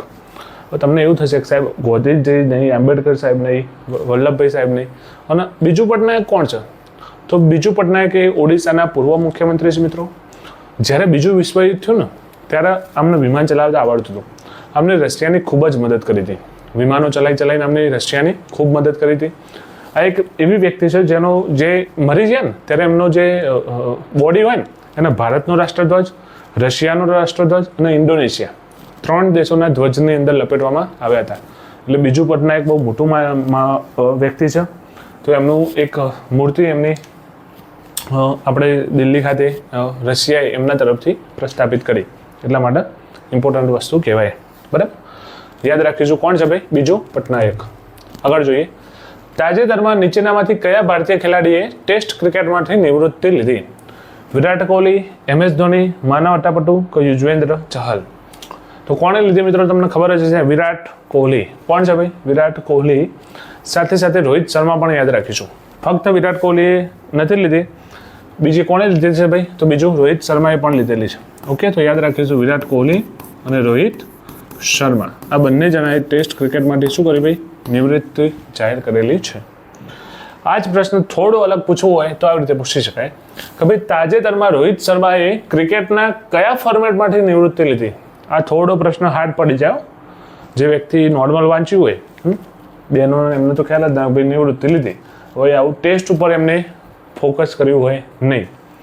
તો જ્યારે આ પ્રશ્ન પૂછાય તો આપણને એવું લાગે આ શું આવ્યું વળી? ODI, T20, IPL ટેસ્ટ કે હા નિવૃત્તિ લીધી એટલી ખબર છે, પણ શેમાંથી લીધી એ ખબર નથી. તો આ પણ યાદ રાખીશું. શેમાંથી લીધી ભાઈ? ટેસ્ટમાંથી. રોહિત શર્મા અને વિરાટ કોહલી બંને જણે નિવૃત્તિ લીધી. શેમાંથી લીધી? તો ટેસ્ટ ક્રિકેટમાંથી નિવૃત્તિ લીધી છે. ઓકે, આગળ જોઈએ. તાજેતરમાં કયા દેશે ચેસ રમત પર પ્રતિબંધ લગાવવામાં આવ્યો? કયા દેશની અંદર ચેસ ઉપર પ્રતિબંધ લગાવવામાં આવ્યો? અફઘાનિસ્તાન, પાકિસ્તાન, ચીન કે તુર્કી? કેવું કરે છે ભાઈ ચેસ ઉપર પ્રતિબંધ? તો એ દેશ છે અફઘાનિસ્તાન. કદાચ એમને એવું હશે કે ભાઈ ચેસ રમી રમીને મગજ બહુ વિકસિત થઈ જાય તો આ લોકો અમારા જ સામે પડે એવું હોય તો લગાવ્યું હોય. તો કોણ આવશે મિત્રો? આવશે અફઘાનિસ્તાન. ઓકે, આગળ જોઈએ. સુપ્રીમ કોર્ટે તમામ હાઈકોર્ટ બાર એસોસિએશનમાં કારોબારી સમિતિમાં મહિલા વકીલો માટે કેટલા ટકા અનામત રાખવા હુકમ કર્યો છે? 25%, 30%, 33%, 40%. પ્રશ્ન એવું કહેવા માંગે છે કે ભાઈ સુપ્રીમ કોર્ટે એક એવો હુકમ જાહેર કર્યો કે જેટલી પણ હાઈકોર્ટો રહી દરેક હાઈકોર્ટની અંદર વકીલોનું એક એસોસિએશન હોય. શું હોય ભાઈ? 12 એસોસિએશન હોય. એની અંદર અમુક સભ્યો હોય, 10-12 એવા સભ્યો હોય અને સભ્યો નિર્ણય લેતા હોય કે ભાઈ વકીલાત કેવી રીતે કરવી અથવા કોઈ પ્રશ્ન હોય એમને લગતા કોઈ પણ પ્રશ્ન હોય તો એનું સમાધાન એ લોકો લાવતા હોય. તો સુપ્રીમ કોર્ટે એવી જાહેરાત કરી કે ભાઈ એની અંદર અમુક આટલા ટકા તો મહિલાઓ ફરજિયાત હોવી જ જોઈએ. તો કેટલા ટકા મિત્રો? 30%. કેટલા ટકા કીધી? 30% મહિલા ફરજિયાત હોવી જોઈએ. ઓકે, ધારો કે 10 સભ્યોની સમિતિ બનાવો તો એની અંદરથી 3 તો મહિલા ફરજિયાત હોવી જોઈએ. 3 કરતાં વધારે મૂકો તો ચાલે, પણ 2 હોય તો ચાલશે નહીં. તો કેટલા ટકા અનામત કરી ભાઈ સુપ્રીમ કોર્ટે મહિલાઓ માટે? 30%. મહિલા વકીલો માટે 30% અનામત કરી. ગુજરાત રાજ્ય કાનૂની સેવા સત્તામંડળ દ્વારા કાયદામાં સુધારો કરી સહાય મેળવવા માટે આવક મર્યાદા વધારીને કેટલી કરવામાં આવી? પ્રશ્ન શું કહેવા માંગે છે મિત્રો? જો આ મહિનાના કન્ટેન્ટમાં અમુક પ્રશ્નો થોડા હેવી પ્રકારના છે, તમને ખબર જ ના પડે. ગુજરાતનું રાજ્યનું કાનૂની સેવા સત્તામંડળ છે, એમને સહાય મેળવવા માટે આવક મર્યાદા કંઈક વધારી છે. તો આ કાનૂની સેવા મંડળ કોને સત્તા આપે ખબર મિત્રો? મહિલા હોય ને, કોઈ મહિલા હોય, કોઈ એસસી હોય, અનુસૂચિત જાતિ, અનુસૂચિત જનજાતિ હોય, કોઈ દિવ્યાંગ ઉમેદવાર હોય, તો આમને ફ્રીમાં વકીલાતને એ બધું મળતું હોય છે. તમને ખબર હશે આ લોકોને એક સહાય મળતી હોય છે. એમનો કોઈ કેસ હોય, એમના કોઈ મેટર હોય તો એમને ફ્રીમાં વકીલ મળે. તેમની જે આવક મર્યાદા હતી ને એ વધારીને હવે 3 લાખ રૂપિયા કરી દીધી. કોને મળશે? જે વ્યક્તિની આવક 3 લાખ કરતાં ઓછી હોય, આવકનો દાખલો આપણે કાઢીએ છીએ ને એની અંદર 3 લાખ રૂપિયા કરતાં ઓછી આવક હોય તમામ નાનો લાભ મળશે. તમામ એટલે મહિલા હોય, એસસી એસટી હોય અને દિવ્યાંગ હોય એમને જ, બરાબર? ઓબીસી ઉપરનો મળતો નથી. તો આ પ્રશ્ન એમ કહેવા માંગે છે કે ભાઈ ગુજરાત રાજ્યના જે કાનૂની સેવા સત્તામંડળ છે એને કાયદામાં સુધારો કર્યો છે અને સહાય મેળવવા માટેની જે આવક મર્યાદા હતી એ વધારીને હવે કેટલી કરી? તો એવા 3 લાખ રૂપિયા કરી. કેટલી કરી મિત્રો? 3 લાખ રૂપિયા આવક કરીશ. ઓકે, આગળ. તાજેતરમાં મે 2025માં ભારતે રવિન્દ્રનાથ ટાગોરની કેટલામી જન્મ જયંતિ ઉજવી? 161, 164, 165, 167. હરખું જ લાગે. શું લાગે ભાઈ? હરખું જ લાગે. જો વાંચ્યું ના હોય તો ફટાફટ ઈ કરવું પડે. શું કહેવાય? અને ઈ કહેવાય. તો 164 આવશે. કોઈને ખબર છે ક્યારે છે જન્મ જયંતિ? રવિન્દ્રનાથ ટાગોરની જન્મ જયંતિ ક્યારે છે ભાઈ? 7 મે. અને 7 મે શું કર્યું હતું? કોઈને યાદ આવ્યું? Mock drill. કેટલા જગ્યાએ કરી હતી? 243 જિલ્લામાં. ઓકે, તો 7 મે એમની જન્મ જયંતિ છે અને 7 મે આપણે મોક ડ્રિલ કરી હતી. અને કેટલા મે? તો 164 મે. કેટલા મે ભાઈ? 164 મે. સ્ક્રીનશોટ લઈ લેજો, ના લીધો હોય તો વાંધો નહીં. આગળ જોઈએ. તાજેતરમાં ભારત સરકારે કેટલી ઇન્ડિયન ઇન્સ્ટિટ્યૂટ ઓફ ટેકનોલોજી ખોલવાની મંજૂરી આપેલ છે? હવે ભારતની અંદર મિત્રો તમને ખબર છે કે IIT Madras, IIT Bombay, IIT Gandhinagar. IIT એટલે Indian Institute of Technology. Technology લેવલની બહુ મોટી સંસ્થા કહેવાય. એમાં એડમિશન લેવું હોય તો 12મામાં તમારે 95 ઉપર ટકા જુઓ, 90, 92, 95 એવા ટકા હોય ત્યારે તમને એડમિશન મળે. બહુ ટોપ લેવલની કોલેજો છે અને બહુ સીમિતમાં છે. તો હવે સરકારે થોડી કોલેજો વધારવા માટે નવી એક બનાવવાની જાહેરાત કરી. કેટલી નવી બનાવવાની છે? તો 5. કેટલી નવી બનાવવાની છે મિત્રો? તો હવે નવી 5 ટેકનોલોજી કોલેજો આપણે બનાવવા જઈ રહ્યા છીએ. તો આ પણ એક બહુ સારી વાત કહેવાય. ટેકનોલોજી જેટલી વધશે, જેટલી સીટો વધારે થશે એટલા વિદ્યાર્થી વધારે ભણશે અને જેટલા વિદ્યાર્થી વધારે આઈઆઈટીમાં ભણશે એટલો આપણને એ ફાયદો તો છે જ. એટલે બાળકો માટે એક બહુ સારી વાત કહેવાય, ફાયદાની વાત કહેવાય. આગળ જોઈએ. તાજેતરમાં 5 મેથી અમલમાં આવનાર એક્સિડન્ટ બનાવમાં કેશલેસ સારવાર યોજના હેઠળ કેટલી ફ્રી સારવાર થાય છે? પ્રશ્ન શું કહેવા માંગે છે મિત્રો? તો હમણાં 5 તારીખથી આપણે એક નવી યોજના લોન્ચ કરીશ. એની અંદર એવું કહે છે કે ભાઈ એક્સિડન્ટનો બનાવ બન્યો હોય તો એની અંદર યોજના હેઠળ ફ્રીમાં સારવાર થાય. તમારું જો કોઈ જગ્યાએ એક્સિડન્ટ બને છે તો તમને ફ્રીમાં સારવાર કરવામાં આવશે કોઈ પણ હોસ્પિટલમાં. આ પ્રશ્ન તો મિત્રો પરીક્ષામાં પૂછાય કે ના પૂછાય, પણ આ જીવનમાં ઉતારી દેજો. ગમે તેને તમે મદદ કરી શકશો. તો 1.5 લાખ રૂપિયા સુધીની વાત છે મિત્રો. શું મેટર છે એ કહી દઉં. ધારો કે તમે બાઇક, સ્કૂટર અથવા કંઈ પણ લઈને નીકળ્યા તમે કે કોઈ પણ વ્યક્તિ, હવે એનું કોઈ પણ જગ્યાએ એક્સિડન્ટ થયું તો એને તમે કોઈ પણ હોસ્પિટલમાં એડમિટ કરી નાખશો, તેને 1.5 લાખ રૂપિયા સુધીની ફી સરકાર ભરશે. શું થશે? જે 1.5 લાખ રૂપિયા સુધીનો જે ખર્ચો છે એ ખર્ચો કોણ કરશે ભાઈ? સરકાર ઉઠાવી લે છે. એટલે એટલો ખર્ચો તો તમારો માફ થઈ ગયો. બીજી વસ્તુ, કેટલા દિવસ સુધી ચાલશે? તો 7 દિવસ સુધી. 7 દિવસ સુધી. હવે તમને એવું થાય સાહેબ લિમિટ શું કરવા રાખી? મહિનો સુધી ના ચાલે? તો ના ચાલે. આ તો વાગ્યું હોય ચોય 15 દાડે જાય ને પછી કે સાહેબ મને એક્સિડન્ટ થયું ને એમાં વાગ્યું હતું મફત સારવાર કરો, આવા બને. એટલે 7 દિવસ સુધી જ સારવાર થશે. ધારો કે આજે એક્સિડન્ટ થયું તો તમે આજે કાલે જાઓ, પરમ દિવસ જાઓ, તો 7 દિવસ સુધી જ તમારી સારવાર થશે. તો યાદ રાખજો કેટલા દિવસ સુધી? 7 દિવસ સુધી યાદ રાખીશું. કેટલા પૈસા સુધી? તો 1.5 લાખ રૂપિયા સુધી સારવાર થશે. આવું કરવાનું કારણ શું મિત્રો? કેમ સરકારે આ યોજના લોન્ચ કરી? તો હવે તમને ખબર હોય કે ભારતમાં એક્સિડન્ટના બનાવો ખૂબ વધી રહ્યા છે. અત્યારે એક્સિડન્ટના બનાવો ખૂબ વધી રહ્યા છે અને એમાં પણ એક્સિડન્ટની અંદર આપણે જે જીવ ગુમાવનાર વ્યક્તિઓ છે એ ખૂબ જ વધી રહ્યા છે. તો આપણે એક એવો લક્ષ્ય રાખ્યો છે સરકારે કે ભાઈ 2030 સુધીમાં જે મૃત્યુ પામ્યું છે, એક્સિડન્ટથી જે લોકો મૃત્યુ પામ્યું છે એમાં 50% ઘટાડો કરવાનો છે. ધારો કે દર વર્ષે 1000 લોકો પામતા હોય તો ત્યાં પહોંચતા 2030માં પહોંચતા 500 લોકો જ મૃત્યુ પામવા જોઈએ. એટલે કે એક્સિડન્ટ થાય સ્વાભાવિક વસ્તુ, તો પણ એ વ્યક્તિ મૃત્યુ ના પામે એના માટે આ યોજના લોન્ચ કરીશું. બીજું કેવું ભાઈ કે ઘણા લોકો પૈસાના અભાવે હોસ્પિટલ નથી જઈ શકતા. ઘણા લોકો આપણે જેવું કોઈ વ્યક્તિ જોઈ જાય તો ઘણા લોકો કે આને ભાઈ હોસ્પિટલ લઈ જઈશું, પૈસા નથી ના બધી જફામ પડવું નહીં. અને હવે તો શું થઈ ગયું? ફ્રીમાં થઈ ગયું. 1.5 લાખ સુધીનો ખર્ચો સરકાર ઉઠાવવાનો. કેટલા દિવસ? 7 દિવસ સુધી. તો આ યોજના બહુ સારી વસ્તુ છે. આ જ પ્રશ્ન આવી રીતે પણ પૂછાય કે ભાઈ તાજેતરમાં 5 મેથી અમલમાં આવનાર એક્સિડન્ટ બનાવમાં કેશલેસ સારવાર યોજના હેઠળ કેટલા દિવસ સુધી ફ્રી સારવાર થાય છે? 2, 5, 7 કે કોઈ સમય મર્યાદા નથી. તો આના પહેલાં જ આપણે જોઈએ કેટલા દિવસ આવશે ભાઈ? 7 દિવસ. કેટલા દિવસ આવો? 7 દિવસ. આગળ જોઈએ. તાજેતરમાં ભારતે કયા દેશ સાથે ફ્રી ટ્રેડ એગ્રીમેન્ટ પર હસ્તાક્ષર કર્યા? ઇંગ્લેન્ડ, ચીન, ઓસ્ટ્રેલિયા, અમેરિકા. પહેલાં તો પ્રશ્ન ખબર પડવી જો ફ્રી ટ્રેડ એગ્રીમેન્ટ એટલે શું? ફ્રી ટ્રેડ એગ્રીમેન્ટ એટલે એવી વસ્તુ મિત્રો કે તમે જેટલો પણ વેપાર કરશો એ બધો ફ્રીમાં કરવાનો. ફ્રીમાં કરવાનો મીન્સ ટેક્સ નહીં લાગો. ઓ પાછા ઊંધું ના સમજતા. અત્યારે કેવું હોય, ધારો કે તમે અમેરિકાથી કોઈ વસ્તુ લાવ્યા તો એના ઉપર ભાઈ 10% એટલે 1 લાખ હોય, અમુક વ્યક્તિ 30% લગાવતા હોય, અમુક 40% હોય. સમજે? ધારો કે તમે 100 રૂપિયાની પેન લીધી અમેરિકામાંથી તો એના ઉપર ધારો કે 40% ટેક્સ લાગે છે, તો અમેરિકાની 100 રૂપિયાની પેન આપણને કેટલામાં પડી? 140માં પડી. તો આપણે દેશમાં આગળ વેચવી એટલે આ પ્રશ્ન થાય. તો આવા દરેક જગ્યાએ દરેક ટેક્સ લાગતા હોય છે. તો આપણે કોઈ દેશ જોડે એવા હસ્તાક્ષર કરાય કે ફ્રી ટ્રેડ એગ્રીમેન્ટ એટલે કે આપણે કોઈ વસ્તુ એમને આપીશું તો આપણે ટેક્સ નહીં લગાવીએ, એ લોકો આપણને કંઈ વેપાર કરશે તો એ પણ ટેક્સ નહીં લગાવવા. તો એ દેશ કયો છે મિત્રો? ઇંગ્લેન્ડ. કોણ છે? ઇંગ્લેન્ડ. ઇંગ્લેન્ડ જોડે આપણે એવા હસ્તાક્ષર કર્યા ફ્રી ટ્રેડ એટલે કે એકબીજાને કોઈ વસ્તુ આપીશું તો એના ઉપર શું કરીશું? ટેક્સ લાગશે નહીં. આઈએમપી પ્રશ્ન મિત્રો ખાસ યાદ રાખજો. આઈએમપી પ્રશ્ન છે, મોસ્ટ આઈએમપી પ્રશ્ન કહી શકાય. સોરી મિત્રો. આગળ જોઈએ.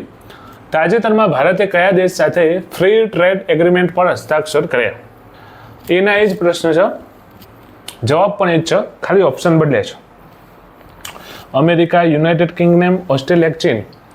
હવે જો પેલો પ્રશ્ન વાંચીને જ્યાં હોય આપણે કે ભાઈ ઇંગ્લેન્ડ સાથે ફ્રીમાં કરે અને આ પ્રશ્ન પૂછાય તો ઘણા વિદ્યાર્થીઓને એ જ ખબર નથી કે ઇંગ્લેન્ડ એટલે શું. તો ઇંગ્લેન્ડ, યુનાઇટેડ કિંગડમ એટલે શું થાય મિત્રો? United Kingdom. યુકે એટલે ઇંગ્લેન્ડ. બીજું નામ કેવું હોય તો બ્રિટન. ઓપ્શનમાં બ્રિટન જોવો તો પણ ઇંગ્લેન્ડ, અને ઇંગ્લેન્ડ લખ્યું હોય તો પણ ઇંગ્લેન્ડ, અને યુકે ના લખ્યું હોય તો શું લખ્યું હોય? United Kingdom. આટલી તમને ખાસ ધ્યાન રાખજો. અમુક ટાઈમે નોલેજના અભાવે સાહેબના ટીચર જે ભણાવતો હોય ને એ વ્યક્તિને ખબર હોવી જોઈએ કયા વિદ્યાર્થીને કેટલો નોલેજ છે. હું જ્યારે વાંચતો ત્યારે મને પણ નથી ખબર કે ભાઈ યુનાઇટેડ કિંગડમ એટલે જ ઇંગ્લેન્ડ, યુકે, ઇંગ્લેન્ડ, બ્રિટન આ બધું એક જ છે. ઓકે, તો બ્રિટન પણ કહેવાય, ઇંગ્લેન્ડ પણ કહેવાય, યુકે પણ કહેવાય અને યુનાઇટેડ કિંગડમ પણ કહેવાય. ખ્યાલ આવી ગયો મિત્રો? કોણ આવશે? United Kingdom. નીચેનામાંથી કયો એક્સપ્રેસ વે ભારતીય વાયુસેનાને ફાઇટર જેટ માટે લેન્ડિંગ સુવિધા ધરાવતો દેશનો પ્રથમ એક્સપ્રેસ વે બની ગયો છે? પ્રશ્ન શું કહે છે ભાઈ? કોઈ એવો એક હાઈવે છે, એક્સપ્રેસ હાઈવે છે જેની અંદર ભારત પોતાના ફાઇટર પ્લેન ઉતારી શકશે? ફાઇટર પ્લેન એટલે કેવા હોય મેં તમને સમજાવ્યું હતું. ખબર છે, આપણે આના જૂના લેક્ચરમાં જોયું હતું. એક કે બે વ્યક્તિ જ બેસી શકો. 1 સીટર હોય તો એક જ વ્યક્તિ બે, 2 સીટર હોય તો 2 જણ બે હોય. બહુ એની સાઇઝ પણ ના હોય, માપનું જ હોય અને ગમે તેમ ઉડી શકો. વિમાન આમ પણ જાય, આમ પણ જાય, આમ પણ જાય, આમ પણ જાય, આમ પણ જાય, બધી બાજુ બધી દિશામાં ગમે તેમ ગમે ત્યારે ગમે તે ફરી શકાય એવું હોય. તો હવે અમુક ટાઈમે કેવું થાય ભાઈ, ઇમરજન્સીની અંદર વિમાન લેન્ડ કરવાનું થતું હોય છે. તો લેન્ડ કઈ જગ્યાએ કરવા એવા પ્રશ્નો બની જતા હોય છે. તે એક એવો એક્સપ્રેસ હાઈવે છે જેના ઉપર આપણે ટેસ્ટ કર્યું અને આપણે નક્કી કર્યું કે આ જગ્યાએ આપણે વિમાન ઉતારી શકીએ છીએ. તો કોણ છે મિત્રો? Ganga express way. કયો હાઈવે છે ભાઈ? Ganga express way. ક્યાં આવ્યો? તો યુપીની અંદર આવ્યો છે. ક્યાં આવ્યો ભાઈ? યુપીની અંદર આવ્યો છે. કોને જોડે છે? તો મેરઠ અને પ્રયાગરાજ. આ બધું ના પૂછાયો, આ તમને એક નોલેજ આપું છું. મેરઠ અને પ્રયાગરાજને જોડતો આવો એક હાઈવે છે. આ હાઈવે ઉપર તમે 14 પ્લેન ઉતારી શકો.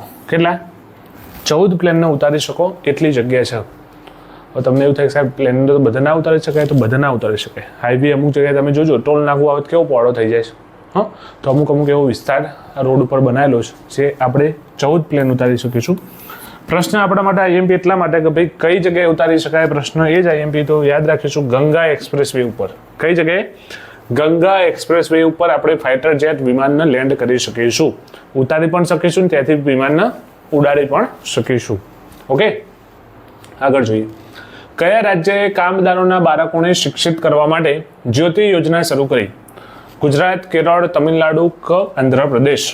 શિક્ષણની વાત આવે એટલે મોટા ભાગે કોણ આવે ભાઈ? કેરળ જ હોય. કોણ આવે? કેરળ આવે. પ્રશ્ન શું કહે ભાઈ? કામદારોના બાળકોને શિક્ષણ આપવા માટે. પ્રશ્ન કેવો થાય કે ભાઈ કામદારો હોય જે લોકો છૂટક કામ કરતા હોય, અલગ અલગ સિટીમાં અલગ અલગ શહેરોમાં ફરતા કામ કરતા હોય, આ લોકોને કેવું થાય કે બાળક 2-3 મહિના ભણે પછી ધારો કે કામ કરવા બીજા જતા રહે, અથવા એમને કામ ના મળે, અથવા બીજી કોઈ જગ્યાએ કામ મળે. સમજે? એટલે એમને કેવું હોય? ફરતું જીવન હોય. એટલે એમના લીધે એમનું બાળક ભણી શકે નહીં. એટલે કેરળે એક એવી યોજના લોન્ચ કરી, જ્યોતિ યોજના લોન્ચ આપ્યું. ભાઈ બાળક ગમે તે જશે, ગમે ત્યારે એને એડમિશન મળી જાય, ગમે તે સ્કૂલમાં એના ડોક્યુમેન્ટ બની જશે, ગમે તે એને ટ્રાન્સફર મળી જશે. આ બધી સુવિધા આપવા માટે એક કેરળે યોજના લોન્ચ કરી. બહુ સારી વસ્તુ છે. કેમ કે ભાઈ કામદારોની પરિસ્થિતિ ખરાબ છે, એમાં એમના બાળકોનો શું વાંક? એમની પરિસ્થિતિ ખરાબ છે, એમના કામના લીધે ભટકવું પડે છે, એમના બાળકનો કોઈ વાંક નથી, એને શિક્ષણ મળવું જોઈએ. તો કયું રાજ્ય છે ભાઈ? કેરળ. આગળ, છત્રપતિ સાહુજી મહારાજ પ્રોત્સાહક યોજના અંતર્ગત રાજ્ય કક્ષાએ દ્વિતીય આવનાર વિદ્યાર્થીને કેટલું ઇનામ આપવામાં આવે છે? 31, 41, 51 કે 25? જો આ પ્રશ્નનો જવાબ ના આવડે તો સમજી લેવાનું કે આ વિડીયો તમે શાંતિથી જોયો નથી. વિડીયોને અહીંયા બંધ કરી દો અને બીજું વાંચવા માંડો. હમણાં જ જોઈને કે મિત્રો પહેલો નંબર આવે તો 51,000 રૂપિયા, બીજો નંબર આવે તો 41,000 રૂપિયા અને ત્રીજો નંબર આવે તો 31,000 રૂપિયા. પ્રશ્ન અમે એટલા માટે મૂક્યો છે તમને એટલી ખબર પડી જાય ભાઈ છત્રપતિ સાહુજી મહારાજની એક યોજના છે જેમાં ઇનામ આપવામાં આવે છે. જો આ પ્રશ્ન ઉતાવળમાં આવે તો તમે અહીંયા દ્વિતીય ના વાંચો, દ્વિતીય તમે વાંચો નહીં તો તમે ઇનામ કેટલું આપવામાં આવે? સીધું કે 51,000 રૂપિયા. પણ ખાસ જોજો, અહીંયા દ્વિતીય પણ પૂછાય, તૃતીય પણ પૂછાય, પ્રથમ પણ પૂછાય. તો પ્રશ્ન જે પૂછાય એ પ્રમાણે જવાબ આપવાનો છે. બીજું, પરીક્ષાની અંદર આ પ્રશ્ન પૂછાય, આવા બધા પ્રશ્નો પૂછાય એટલે જ્યાં દ્વિતીય હોય ત્યાં રાઉન્ડ ફરજિયાત કરવાનું. હા, પેપર સોલ્વ કરવાની આ મેથડ કહી દઉં, જ્યાં અમુક છે કે નથી ત્યાં પણ રાઉન્ડ કરવાનું. પ્રશ્ન વાંચીને છે ઓકે, નથી લખ્યું હોય તો રાઉન્ડ કરવાનું. દ્વિતીય પૂછ્યું, પ્રથમ પૂછ્યું, તૃતીય પૂછ્યું, આવા રાઉન્ડો પેપરમાં કરતું રહેવાનું. પેપરને શણગારવાનું નથી. ઘણા લોકો પેપરને એટલું બધું વાંચ્યું હોય ને, પરીક્ષા આપીને ઘેર આવે તમે પેપર જોવો ને તો કાચ જેવું છે, સહેજ મેલું ના જોઈએ. એટલે ભાઈ ટીક કરના આ બધું ફટફટ ખબર ના પડે દ્વિતીય છે નથી. ઘણા લોકો આવી રીતે પાછળ નથી આપ્યું હોય, પાછળ આવું લખ્યું હોય નથી અને ટીક કરીને આવક છે, એટલે પણ તું અહીં જોતો ખરા વાંચ્યું તો નથી તો આમ ગો ડાઉનમાં અહીંયા દ્વિતીય વાંચીને ગો ડાઉનમાં. સમજે? આટલું ફાસ્ટ કામ થવું જોવો. આગળ, તાજેતરમાં ભારતે કયા દેશને બ્રહ્મોસ મિસાઇલ આપી? Malaysia, Indonesia, Philippines, Nepal? એક એવો દેશ છે આપણી બ્રહ્મોસ મિસાઇલ તો તમને ખબર જ છે, આપણે એ દેશને આપી વેચાતી હોય એટલે. તો કયો દેશ છે? ફિલિપાઇન્સ. તો વિચારો મિત્રો, આપણે અત્યાર સુધી હથિયારો ખરીદતા હતા, હવે આપણે હથિયારો વેચતા થઈ ગયા. બહુ મોટી વાત કહેવાય, આપણા માટે બહુ ગૌરવની વાત કહેવાય. આપણે આ મિસાઇલને એવું આપીએ એટલે આની અંદર આપણી ઇકોનોમી બહુ આપણી આવક ખૂબ જ થાય. બરાબર? તો બ્રહ્મોસ મિસાઇલ આપણે અને રશિયા બંને મિક્સ થઈને બનાવેલી છે. બરાબર, આપણે બ્રહ્મપુત્રા અને એમની મોક્સિકો એવી બે નદીનું નામ ભેગું કરી અને બ્રહ્મોસ નામ આપેલું છે. તો આપણે હવે મિસાઇલ વેચવા માંડ્યા, બીજા દેશોને આપવા માંડ્યા. તો કોને આપી? આપણે ફિલિપાઇન્સને આપી. આગળ જોઈએ. તાજેતરમાં ટપાલ વિભાગ દ્વારા કયા સુપ્રસિદ્ધ તબલા વાદકના શતાબ્દીની ઉજવણી માટે ટપાલ ટિકિટ બહાર પાડવાની જાહેરાત કરી છે? પંડિત ચતુરલાલ, ઉસ્તાદ ઝાકિર હુસેન, પંડિત રવિશંકર કે ઉસ્તાદ અલ્લા રખા? આ પ્રશ્ન પણ પરીક્ષામાં પૂછાય તો મોટાભાગના વિદ્યાર્થી ગૂગલી સમજી ઝાકિર હુસેન કરે કે ભાઈ તબલાનું નામ આવે એટલે એક જ વ્યક્તિ ઝાકિર હુસેન, તબલાનું નામ આવે એટલે ઝાકિર હુસેન. આનો જવાબ છે મિત્રો પંડિત ચતુરલાલ. કોણ છે પંડિત ચતુરલાલ? શું કહે છે ભાઈ? તબલા વાદક એમની શતાબ્દી છે ને એમની ઉજવણી માટે એમના નામની પોસ્ટ વિભાગે ટપાલ ટિકિટ બહાર પાડી છે. પોસ્ટ વિભાગ તમને ખબર હશે કે અલગ અલગ વ્યક્તિના જ્યારે પ્રસંગોને એવું આવે એટલે એમના ફોટાવાળી ટિકિટો બહાર પાડતી હોય. જેમ કે ભાઈ રામ મંદિર હતું તો રામના ફોટાવાળી બહાર પાડી હતી, એમ અલગ અલગ પ્રસંગે બહાર પાડતી હોય. તો હમણાં એક પંડિત ચતુરલાલના ફોટાવાળી ટિકિટો બહાર પાડી. તો કોણ છે તબલા વાદક? એવો પ્રશ્ન હતો પંડિત ચતુરલાલ. આ કોણ છે મિત્રો? તો તબલાને ઇન્ટરનેશનલ લેવલે લઈ ગયા હતા. પશ્ચિમના દેશોની અંદર તબલાનો એકદમ લોકપ્રિય બનાવવામાં સૌથી મોટો ફાળો હતો આમાં પંડિત ચતુરલાલનો છે. આગળ જોઈએ. તાજેતરમાં ભારત સરકારે સચેત એપ્લિકેશન લોન્ચ કરવા જઈ રહ્યું છે, જે શેના લગત છે? મોસ્ટ આઈએમપી પ્રશ્ન. મોસ્ટ આઈએમપી સચેત એપ્લિકેશન આપણે લોન્ચ કરી છે. શેના લગતી છે? તો ભાઈ સ્વચ્છતા અભિયાન માટે, આપત્તિની માહિતી માટે, સાંસ્કૃતિક વારસા માટે કે સરકારી યોજના માટે? જો ધ્યાનથી જુઓ ને તો સચેત તમને શું કરે? સચેત કરે છે. તો શેના માટે છે મિત્રો? આપત્તિની માહિતી આપવા માટે. દેશમાં કોઈ વાવાઝોડું આવવાનું છે અથવા કોઈ બનાવ એવું બનવા છે, વાવાઝોડા સમયે શું કરવું, શું ના કરવું, વીજળી પડે તો શું કરવું, પૂરના સમયે શું કરવું, આવી બધી માહિતીથી સચેત કરવા માટે આપણે એક એપ્લિકેશન લોન્ચ કરી છે. તો એ શેના માટે આપેલી છે ભાઈ? આપત્તિની માહિતી માટે. પ્રશ્ન ઊંધો પણ પૂછી શકાય કે ભાઈ તાજેતરમાં ભારત સરકારે આપત્તિની માહિતી માટે એક એપ્લિકેશન લોન્ચ કરેલી છે, જેનું નામ સમજાવો. સચેત, અલગ અલગ ઓપ્શન આપી દે. સચેત, સાવધાન, ધૈર્ય, લક્ષ્ય, આવા અલગ અલગ નામ આપો. પણ આપણને ખબર હોવી જો એપ્લિકેશનનું નામ પૂછો તો સચેત. અને શેના માટે? તો ભાઈ આપત્તિની માહિતી મેળવવા માટે. આગળ. તાજેતરમાં રાષ્ટ્રીય સુરક્ષા સલાહકાર બોર્ડના અધ્યક્ષ તરીકે કોણે નિમણૂક કરવામાં આવી? સંજય ખત્રી, અજય શેઠ, ઓમ પ્રકાશ સિંહ કે આલોક જોશી? તો એ આપણા છે જોશી સાહેબ. કોણ છે ભાઈ? આલોક જોશી. રાષ્ટ્રીય સુરક્ષા સલાહકાર બોર્ડ એટલે શું? તો આપણો જે દેશ છે, દેશની અંદર સુરક્ષા રાખવા માટે એક બોર્ડ બનેલું છે, સલાહકાર બોર્ડ. એ બોર્ડ આપણને એમ કે ભાઈ આતંકવાદી હુમલા થવાના છે, પાકિસ્તાન ધારો કે કાશ્મીરમાં આવું થવાનું છે, એ શું કરે? પછી ગુપ્ત માહિતી ભેગી કરે. ભાઈ આ જગ્યાએ આવો બનાવ બનશે. આપણને સલાહકાર સુરક્ષા માટેના જે પણ આપણે બનાવ હોય કે ભાઈ ધારો કે ગુજરાત 1 મે ગુજરાતનો સ્થાપના દિવસ દાહોદમાં ઉજવવાનો છે, તો એ લોકો આપણને સચેત કરે કે આ જગ્યાએ આતંકવાદી હુમલો થવાનો છે. એ બધી શું કરે? માહિતી ભેગી કરે. અને હમણાં તમને ખબર છે પહેલગામની અંદર આતંકવાદી હુમલો થઈ ગયો, તો એના પછી એમના અધ્યક્ષ પણ બદલી કાઢે, એમના બોર્ડના સભ્યોને બધું આપણે ચેન્જ કરી નાખ્યું. તો હાલ એમના અધ્યક્ષ તરીકે કોણે મૂક્યા ભાઈ? તો આલોક જોશી સાહેબને મૂકેલા છે. દિલ્હી ખાતે યોજાયેલ એશિયન યોગાસન ચેમ્પિયનશિપ 2025માં ભારતે કેટલા ગોલ્ડ મેડલ પ્રાપ્ત કર્યા છે? ઓહો હો ગોલ્ડ મેડલના આંકડા જ ભાઈ, ગર્વની વાત કહેવાય. પણ શું છે ભાઈ? તો આ છે યોગાસન. યોગાસનમાં તો આપણો દેશ, મેરા ભારત મહાન. એશિયાની દિલ્હી ખાતે યોજાઈ હતી, એશિયા લેવલની હતી યોગાસનની ચેમ્પિયનશિપ હતી. તો ભારત કેટલા ગોલ્ડ લીધું મિત્રો? 83 ગોલ્ડ. કેટલા ગોલ્ડ છે? 83 ગોલ્ડ. સિલ્વર કેટલા? તો 3. 83 ગોલ્ડ, એમાં સિલ્વર પૂછે તો પાછળના 3, અને બ્રોન્ઝ પૂછે તો છેલ્લો આંકડો, કશું ના વધે તો એકડું લેવાનું.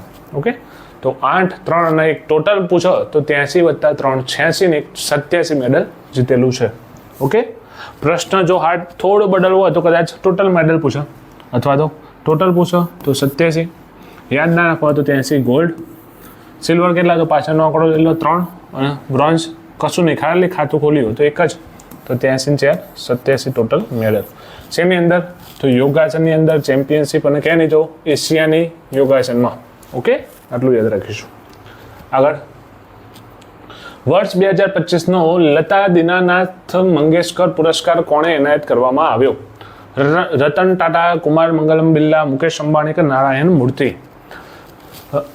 લતા દીનાનાથ મંગેશકર એવોર્ડ એટલે શું મિત્રો? તો કોઈ રાષ્ટ્રીય લેવલે તમે કોઈ મહાન કોઈ એક જ ડિપાર્ટમેન્ટની અંદર સતત તમારો રાષ્ટ્રીય લેવલનો મોટો ફાળો હોય ત્યારે આ એવોર્ડ આપવામાં આવે છે. ધારો કે સાહિત્ય ક્ષેત્રે અથવા એક્ટિંગ ક્ષેત્રે કોઈ એક જ ક્ષેત્રે રાષ્ટ્રીય લેવલે બહુ મોટું યોગદાન આપ્યું હોય ત્યારે. અમિતાભ બચ્ચન સાહેબને પણ આ એવોર્ડ મળેલો છે. તો આ એવોર્ડ હમણાં તાજેતરમાં કોને મળ્યો? તો કુમાર મંગલમ બિરલા. કોને મળ્યો ભાઈ? લતા દીનાનાથ મંગેશકર એવોર્ડ કોને મળ્યો? તો કુમાર મંગલમ બિરલાને મળ્યો. આગળ, તાજેતરમાં કેનેડામાં યોજાયેલી સામાન્ય ચૂંટણીમાં કઈ પાર્ટીએ જીત મેળવી છે? તો લિબરલ પાર્ટીએ. કેનેડાની અંદર મિત્રો એક ચૂંટણી યોજાઈ ગઈ અને ચૂંટણીની અંદર અમુક ટાઈમે પાર્ટીઓ પૂછાતી હોય છે કે ભાઈ જો હમણાં ડોનાલ્ડ ટ્રમ્પ કઈ પાર્ટીના હતા, એ તો લોંગ ટાઈમ થયો એટલે વાંધો ના આવે, પણ નજીકમાં આવું કંઈ બન્યું હોય ને તો પૂછાય. તો હમણાં કેનેડામાં જે આપણે ચૂંટણી યોજાઈ એમાં જે જીતે કઈ પાર્ટીના હતા ભાઈ? Liberal party. કઈ હતી ભાઈ? Liberal party. આગળ જોઈએ, તાજેતરમાં ભારત કયા દેશોમાં ગ્રીન હાઇડ્રોજનની નિકાસ કરવા જઈ રહ્યું છે? જાપાન અને સિંગાપોર, નેપાળ અને ભૂતાન, જાપાન અને જર્મની અને ભૂતાન અને મ્યાનમાર. હું પાણી પીને આવું મિત્રો, તમે આનો જવાબ જોજો. ફરી એકવાર વાંચો કે ભાઈ ભારત જે આપણો દેશ છે એ ગ્રીન હાઇડ્રોજનની નિકાસ એટલે નિકાલ કરવો. શું કરવું ભાઈ? બીજા દેશમાં મોકલી આપવું. તો આપણે ગ્રીન હાઇડ્રોજન બીજા દેશોમાં મોકલવાના છે, તો એ કયા દેશોમાં મોકલવાના છે એની વાત છે. તો તાજેતરમાં ભારત કયા દેશમાં ભાઈ મોકલવા જઈ રહ્યું છે? તો જવાબ છે જાપાન અને સિંગાપોર. કયા દેશમાં આપણે ભાઈ નિકાસ કરવાની છે? જાપાન અને સિંગાપોરની અંદર આપણે ગ્રીન હાઇડ્રોજન મોકલી રહ્યા છીએ. તો આ પણ આપણે યાદ રાખીશું. આગળનો પ્રશ્ન જોઈએ. વિશ્વના પ્રથમ ઉર્જા ટ્રાન્સમિશન ગાર્ડન બાબુજી વનમનું ઉદ્ઘાટન ક્યાં કરવામાં આવ્યું? ઉર્જાનું ટ્રાન્સમિશન, ઉર્જા એકબીજાને આપણે ટ્રાન્સફર કરીએ મિત્રો, એવું ઉર્જા ટ્રાન્સમિશન એક ગાર્ડન બનાવ્યું છે. તો એ ગાર્ડનનું ઉદ્ઘાટન છે હૈદરાબાદમાં. ક્યાં કરેલું છે? હૈદરાબાદમાં કરેલું છે. આગળ જોઈએ, તાજેતરમાં ભારતીય મૂળના કયા મહિલા કેનેડાના પ્રથમ મહિલા વિદેશ મંત્રી તરીકે નિમણૂક પામ્યા છે? ભારતના છે, મૂળ ભારતના વતની છે, કેનેડામાં વર્ષોથી રહે છે અને ત્યાંના વિદેશ મંત્રી તરીકે એમની નિમણૂક કરવામાં આવેલી છે. તો કોણ છે ભાઈ? નિધિ તિવારી, હરજીત સજ્જન, અનિતા આનંદ કે સીમા મિત્તલ? તો એ છે અનિતા આનંદ. કોણ છે મિત્રો? અનિતા આનંદજીની નિમણૂક કેનેડાની અંદર વિદેશ મંત્રી તરીકે કરવામાં આવેલી છે. તો આ પણ એક બહુ મોટી વાત કહેવાય. આગળનો પ્રશ્ન જોઈએ. તાજેતરમાં કોને ભારતીય વાયુસેનાના vice chief of air staff તરીકે નિમણૂક કરવામાં આવે છે? વાયુસેનાની અંદર vice chief of air staff તરીકે નિમણૂક કરી છે નર્મદેશ્વર તિવારી. અહીંયા જે નામ આપેલા છે અહીંયા આપણે યાદ રાખીશું મિત્રો. અહીંયા લખેલું છે મેં. ઉપેન્દ્ર ત્રિવેદી આર્મીના છે, દિનેશ કે ત્રિપાઠી જે છે એ નેવીના છે અને અમરપ્રીતસિંહ જે છે એ એરફોર્સના વડા છે. લગભગ કોન્સ્ટેબલની પરીક્ષામાં આમાંથી પ્રશ્ન હોય જ છે. તમે જૂના પેપરો જોજો, કાં તો આર્મીના, કાં તો નેવીના, કાં તો એરફોર્સના વડાનો પ્રશ્ન હોય જ છે. તો આ ત્રણે ત્રણ આપણે યાદ રાખીશું. આર્મીના ઉપેન્દ્ર ત્રિવેદી, નેવીના દિનેશ કે ત્રિપાઠી અને અમરપ્રીતસિંહ એ એરફોર્સના વડા છે. આગળ જોઈએ. તાજેતરમાં ગોલ્ડ મેડલ વિજેતા નીરજ ચોપડાને ભારતીય સ્પિનર દ્વારા કયા પદ પર બઢતી આપવામાં આવી? નીરજ ચોપડા આપણને ખબર છે બહુ મોટું નામ છે ભાઈ. ભારતમાં તો ગોલ્ડ લાવ્યા હતા ટોક્યો ઓલિમ્પિક 2020માં. તો એમના હમણાં એક પદની અંદર એમને બઢતી આપવામાં આવી છે. તો ક્યાં બઢતી આપી? નાયબ સુબેદાર, મેજર, લેફ્ટનન્ટ કર્નલ કે કર્નલ? તો એમને બઢતી મળી છે મિત્રો લેફ્ટનન્ટ કર્નલ તરીકે એમને બઢતી મળી છે. એઓ નાયબ સુબેદાર તરીકે જોડાયા હતા 2016માં આસામ રાઇફલમાં જોડાયા હતા. પછી મેજર બન્યા હતા અને અત્યારે લેફ્ટનન્ટ કર્નલ સુધી પ્રમોશનથી પહોંચી ચૂક્યા છે. આ પહેલાં મહેન્દ્રસિંહ ધોની પણ લેફ્ટનન્ટ કર્નલ સુધી પહોંચ્યા હતા. આગળ જોઈએ. તાજેતરમાં આસામ સરકારે કેબિનેટની બેઠકમાં લીધેલ નિર્ણયની અપડેટ આપવા માટે એઆઈ એન્કરનું નામ શું છે? અન્ય અમૃતા આર્થિક અંકિતા. આસામ સરકારે ખરી એક એવી એન્કર બનાવી છે કે કેબિનેટ હોય, જે આપણી વિધાનસભા હોય, વિધાનસભાની અંદર જે પણ નિર્ણયો લેવામાં આવે એ નિર્ણયો એક એન્કર આપશે. મતલબ એક એઆઈ એન્કર એટલે કે રોબોટ, એવું એક રોબોટ વ્યક્તિ જેવું જ લાગે અને તમામ નિર્ણયો આપશે કે ભાઈ આજની વિધાનસભામાં આવા નિર્ણય લેવામાં આવ્યા, આવી પરિસ્થિતિ વિશે આવી ચર્ચા કરવામાં આવી. તો એ એન્કરનું નામ શું છે મિત્રો? અંકિતા. શું નામ છે? અંકિતા નામ છે. આગળ જોઈએ. તાજેતરમાં કેન્દ્ર સરકારના સિકલલેસ એનિમિયા નાબૂદી અભિયાન અંતર્ગત ગુજરાતના કયા સ્તરે સેન્ટર ઓફ કોમ્પિટન્સીની મંજૂરી અપાઈ? સિકલલેસ નામનો જે રોગ છે એને એક નાબૂદી કરવા માટે આપણે અલગ અલગ ઘણા પ્રયાસો કરી રહ્યા છીએ. તો એના માટે હમણાં જ આપણે ગુજરાતના એક સેન્ટર ખોલ્યું છે. તો ક્યાં ખોલ્યું છે સેન્ટર? સુરતની અંદર ખોલ્યું મિત્રો. કઈ જગ્યાએ ખોલેલું? સુરતની અંદર એનું સેન્ટર આપણે ખોલેલું છે. આગળ જોઈએ, ડ્રોનનો સામનો કરવા માટે બનાવેલ ભારતની પ્રથમ સ્વદેશી માઇક્રો મિસાઇલ સિસ્ટમનું નામ શું છે? અગ્નિ, ભાર્ગવાસ્ત્ર, અભિમન્યુ કે ગાંડીવ? જે ડ્રોન દ્વારા આવા હુમલા થતા હોય, તમને ખબર છે ડ્રોન ફરતા આવતા હોય હુમલો કરતા હોય, તો એનો સામનો કરવા માટે ડ્રોન જે પણ હુમલો કરે એનો આપણે એના પહેલાં એનો નાશ કરીએ એના માટે આપણે એક સિસ્ટમ બનાવી છે, ડિફેન્સ સિસ્ટમ, કે જે પ્રથમ કેવી છે ભાઈ? સ્વદેશી છે અને માઇક્રો મિસાઇલ સિસ્ટમ છે. એની અંદરથી માઇક્રો મિસાઇલ છોડી આપણે એનો નાશ કરીશું. તો એનું શું નામ આપ્યું છે? એનું નામ છે ભાર્ગવશાસ્ત્ર. શું નામ આપ્યું છે આપણે એનું? ભાર્ગવશાસ્ત્ર નામ આપેલું છે. તાજેતરમાં યોજાયેલ ખેલો ઇન્ડિયા યુથ ગેમ્સ 2025માં કયું રાજ્ય પ્રથમ નંબરે છે? તમને ખબર હશે ખેલો ઇન્ડિયા યુથ ગેમ્સ એપ્રિલમાં આપણે જોઈ ગયા. ક્યાં યોજાવાની ભાઈ? તો બિહારમાં. ક્યાં યોજાઈ હતી? બિહારમાં. તો હવે એ પતી ગઈ, તો એમાં કયું રાજ્ય સૌથી આગળ છે? તો મહારાષ્ટ્ર. કયું રાજ્ય છે મિત્રો? મહારાષ્ટ્ર એ સૌથી પ્રથમ નંબરે રહેલું છે. જો ગુજરાતનો ક્રમ પૂછાય તો 21મો. ગુજરાતે શું કર્યું? ચોલ્લો કર્યો. ચોલ્લો કેટલાનો હોય? 21નો. બરાબર. આના પહેલાં એક ચોલ્લો કર્યો હતો આપણે 151નો. કોને કર્યો હતો? Freedom index. હા, ફ્રીડમ ઇન્ડેક્સ. જેવું બોલે પ્રેસવાળા તરત લો ભાઈ 151 પકડો, ચોલ્લો પકડો. તો અહીંયા ગુજરાતનો ક્રમ પૂછાય તો 21મો, અને જો પ્રથમ નંબરે પૂછાય તો કોણ હશે ભાઈ? મહારાષ્ટ્ર આવશે. ભારતના 86માં ગ્રાન્ડ માસ્ટર કોણ બન્યું? વિશ્વનાથ આનંદ, હરિ એલ આર, ભારત સુબ્રમણ્યમ કે પી શ્યામ નિખિલ? તો કોણ બની ગયું છે મિત્રો? હરિ એલ આર એ ભારતના 88માં ગ્રાન્ડ માસ્ટર બન્યા છે. ગ્રાન્ડ માસ્ટર એટલે શું? તો ભાઈ ચેસની અંદર જે ખેલાડી વિન થાય, ચેસ આપણે રમીએ એની અંદર જે ખેલાડી ટોપ લેવલે છેલ્લા વિન થાય એને ગ્રાન્ડ માસ્ટર કહેવાય. તો કોણ બન્યું? હરિ એલ આર બને છે. 60મો પ્રશ્ન જોઈએ. ગુજરાત સરકાર દ્વારા ગુજરાત કર્મયોગી સ્વાસ્થ્ય સુરક્ષા યોજના હેઠળ કેટલી રકમ સુધીની કેશલેસ સારવાર કુટુંબ દીઠ આપવામાં આવે છે? તમને ખબર હોય ગુજરાત સરકારના જેટલા પણ કર્મચારી હોય, તમે જ્યારે નોકરી લાગી જશો, હમણાં જ એક આપણા આરોગ્ય મંત્રી ઋષિકેશ પટેલ સાહેબે એક લોન્ચ કરી આ યોજના કે ભાઈ કર્મયોગી સ્વાસ્થ્ય સુરક્ષા યોજના હેઠળ કેશલેસ સારવાર તમને મળે. કોને લાગુ પડે? ભાઈ ગુજરાત કર્મચારીઓને જ લાગુ પડે. તો એની કેટલી લિમિટ છે? તો 10 લાખ સુધી. કેટલી લિમિટ છે ભાઈ? 10 લાખ સુધીની કેશલેસ સારવાર કુટુંબ દીઠ આપવામાં આવે છે. વિશ્વ યાયાવર પક્ષી સ્થળાંતર દિવસ ક્યારે ઉજવવામાં આવે છે? યાયાવર પક્ષીઓ જે રહે એમનો જે સ્થળાંતર કરતા એમનો એક દિવસ ઉજવવામાં આવે છે. પણ આ કેવું ચોક્કસ દિવસ નથી. અમુક 5 જૂન હોય, 21 જૂન હોય તો આપણને યાદ રહે. આ ફિક્સ નથી એટલે આપણે પૂછવાના ચાન્સ વધારે છે. તો આ દિવસ કયો છે મિત્રો? તો આ છે મે મહિનાનો બીજો શનિવાર. મે મહિનાનો બીજો શનિવાર. આના ઉપરથી એક બીજો દિવસ યાદ રાખીશું. મે મહિનાનો બીજો રવિવાર પૂછાય તો મધર્સ ડે આ પણ યાદ રાખીશું. મધર ડે ક્યારે ઉજવીએ ભાઈ? તો મે મહિનાનો બીજો રવિવાર. કયો? બીજો રવિવાર એટલે મધર્સ ડે. અને બીજો શનિવાર પૂછાય તો યાયાવર પક્ષીઓનો દિવસ. ઓકે. તાજેતરમાં સરકારે કયા દિવસને સત્તાવાર રીતે આયુર્વેદ દિવસ તરીકે જાહેર કર્યો છે? મોસ્ટ આઈએમપી પ્રશ્ન. શું આવશે મિત્રો? 23 સપ્ટેમ્બર. 23 સપ્ટેમ્બરના આપણે કેવો ઉજવે છે ભાઈ? તો આયુર્વેદ દિવસ તરીકે જાહેર કર્યો છે. મોસ્ટ આઈએમપી પ્રશ્ન. અલગ અલગ દિવસો આપણે અલગ અલગ જાહેર કરતા હોય છે ભાઈ. આયુર્વેદ દિવસ, યોગ દિવસ, આ દિવસ. તો ખાસ યાદ રાખજો, હમણાં જ આપણે જાહેર કર્યો 23 સપ્ટેમ્બર એટલે કે કયો દિવસ આવશે ભાઈ? તો આયુર્વેદ દિવસ તરીકે ઉજવીશું. તાજેતરમાં બ્લેક ફોરેસ્ટ ઓપરેશન ક્યાં થયું? બ્લેક ફોરેસ્ટ હમણાં આપણે જોઈ ગયા ઓપરેશન સિંદૂર. આ પ્રશ્ન પણ આઈએમપી ઓપરેશન સિંદૂરનો પ્રશ્ન હશે જ. અહીંયા બીજું એવું એક નાનું ઓપરેશન છે ભાઈ, ઓપરેશન બ્લેક ફોરેસ્ટ. તો ભાઈ ગુજરાત પાકિસ્તાન સરહદ ઉપર, છત્તીસગઢ તેલંગાણા, પંજાબ પાકિસ્તાન કે આસામ બાંગ્લાદેશ? તો એ થયું છે મિત્રો છત્તીસગઢ અને તેલંગાણાની સરહદ ઉપર. શેના માટે હતું? તો છત્તીસગઢની અંદર નક્સલવાદ ખૂબ જ વધી ગયો છે. તો સીઆરપીએફ અને તેની સ્થાનિક પોલીસે એ નક્સલવાદને નાબૂદ કરવા માટે આ એક ઓપરેશન બ્લેક ફોરેસ્ટ ચલાવ્યું હતું. બરાબર. ખાસ યાદ રાખીશું બ્લેક ફોરેસ્ટ શેના માટે હતું? તો નક્સલવાદને નાબૂદ કરવા માટે. 2026 સુધીમાં આપણે નક્સલવાદને નાબૂદ કરવાનું લક્ષ્ય રાખ્યું હતું. તેના માટે આપણે છત્તીસગઢ અને તેલંગાણાની જે બોર્ડર છે, જે આવેલું છે, ત્યાં આપણે આ ઓપરેશન ચલાવ્યું હતું.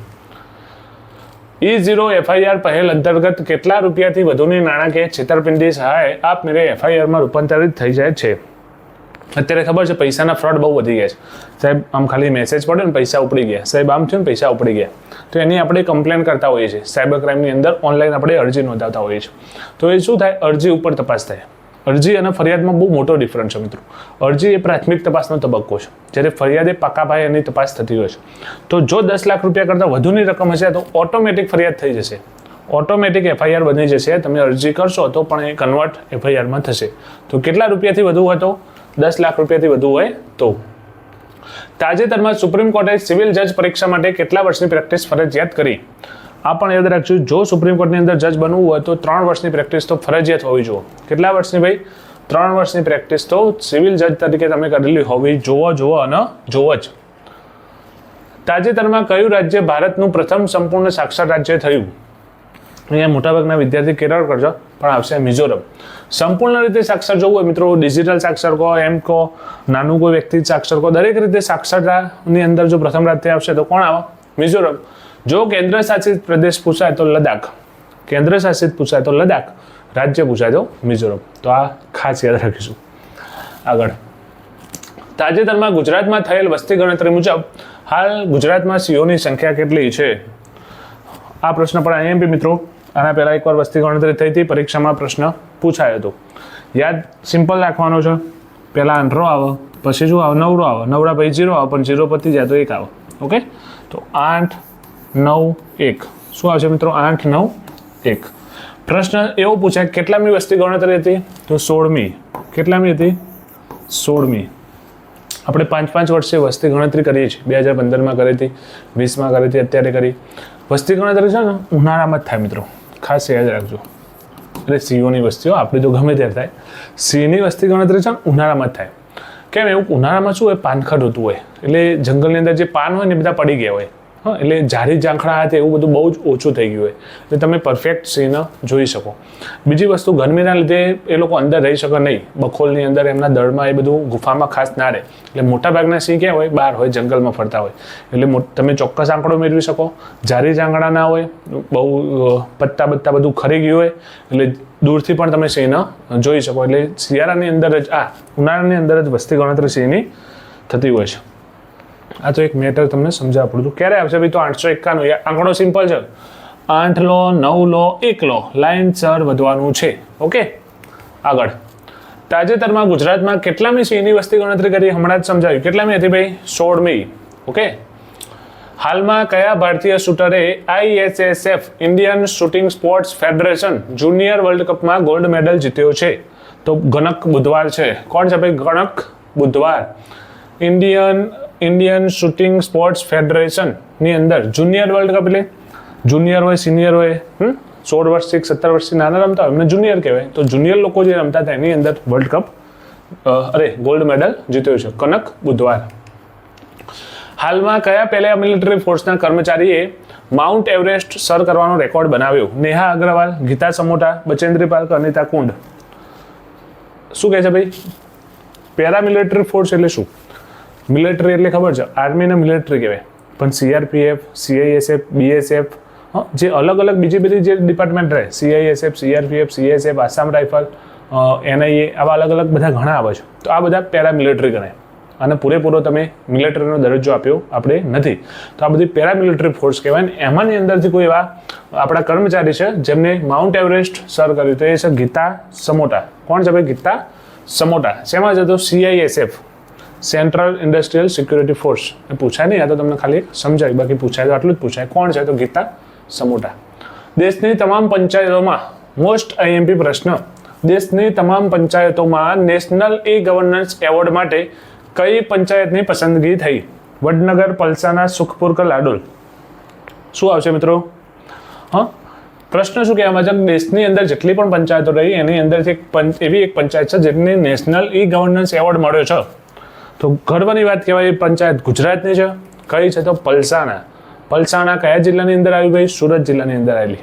કયા જગ્યાએ આવેલી? સુરત જિલ્લાની અંદર. આને કેમ એવોર્ડ મળ્યો મિત્રો? તો આને શું કરેલું છે? તો ગામમાં લગભગ 75 થી 100 જેટલા તો CCTV કેમેરા લગાવ્યા છે. કદાચ કોઈ પલસાણા ગામમાંથી હોય અથવા આજુબાજુના ગામમાંથી તો એમને ખબર હશે. આટલા બધા CCTV કેમેરા લગાવ્યા છે. પ્લસ જે વેરો આવે, વેરો એ 100% વેરો અમને ઓનલાઈન વેરો લીધો. કેવી રીતે લીધો ભાઈ? ઓનલાઈન. કાગળ ફાડો ના બધી એવી કોઈ જફા નહીં. ઓનલાઈન વેરો.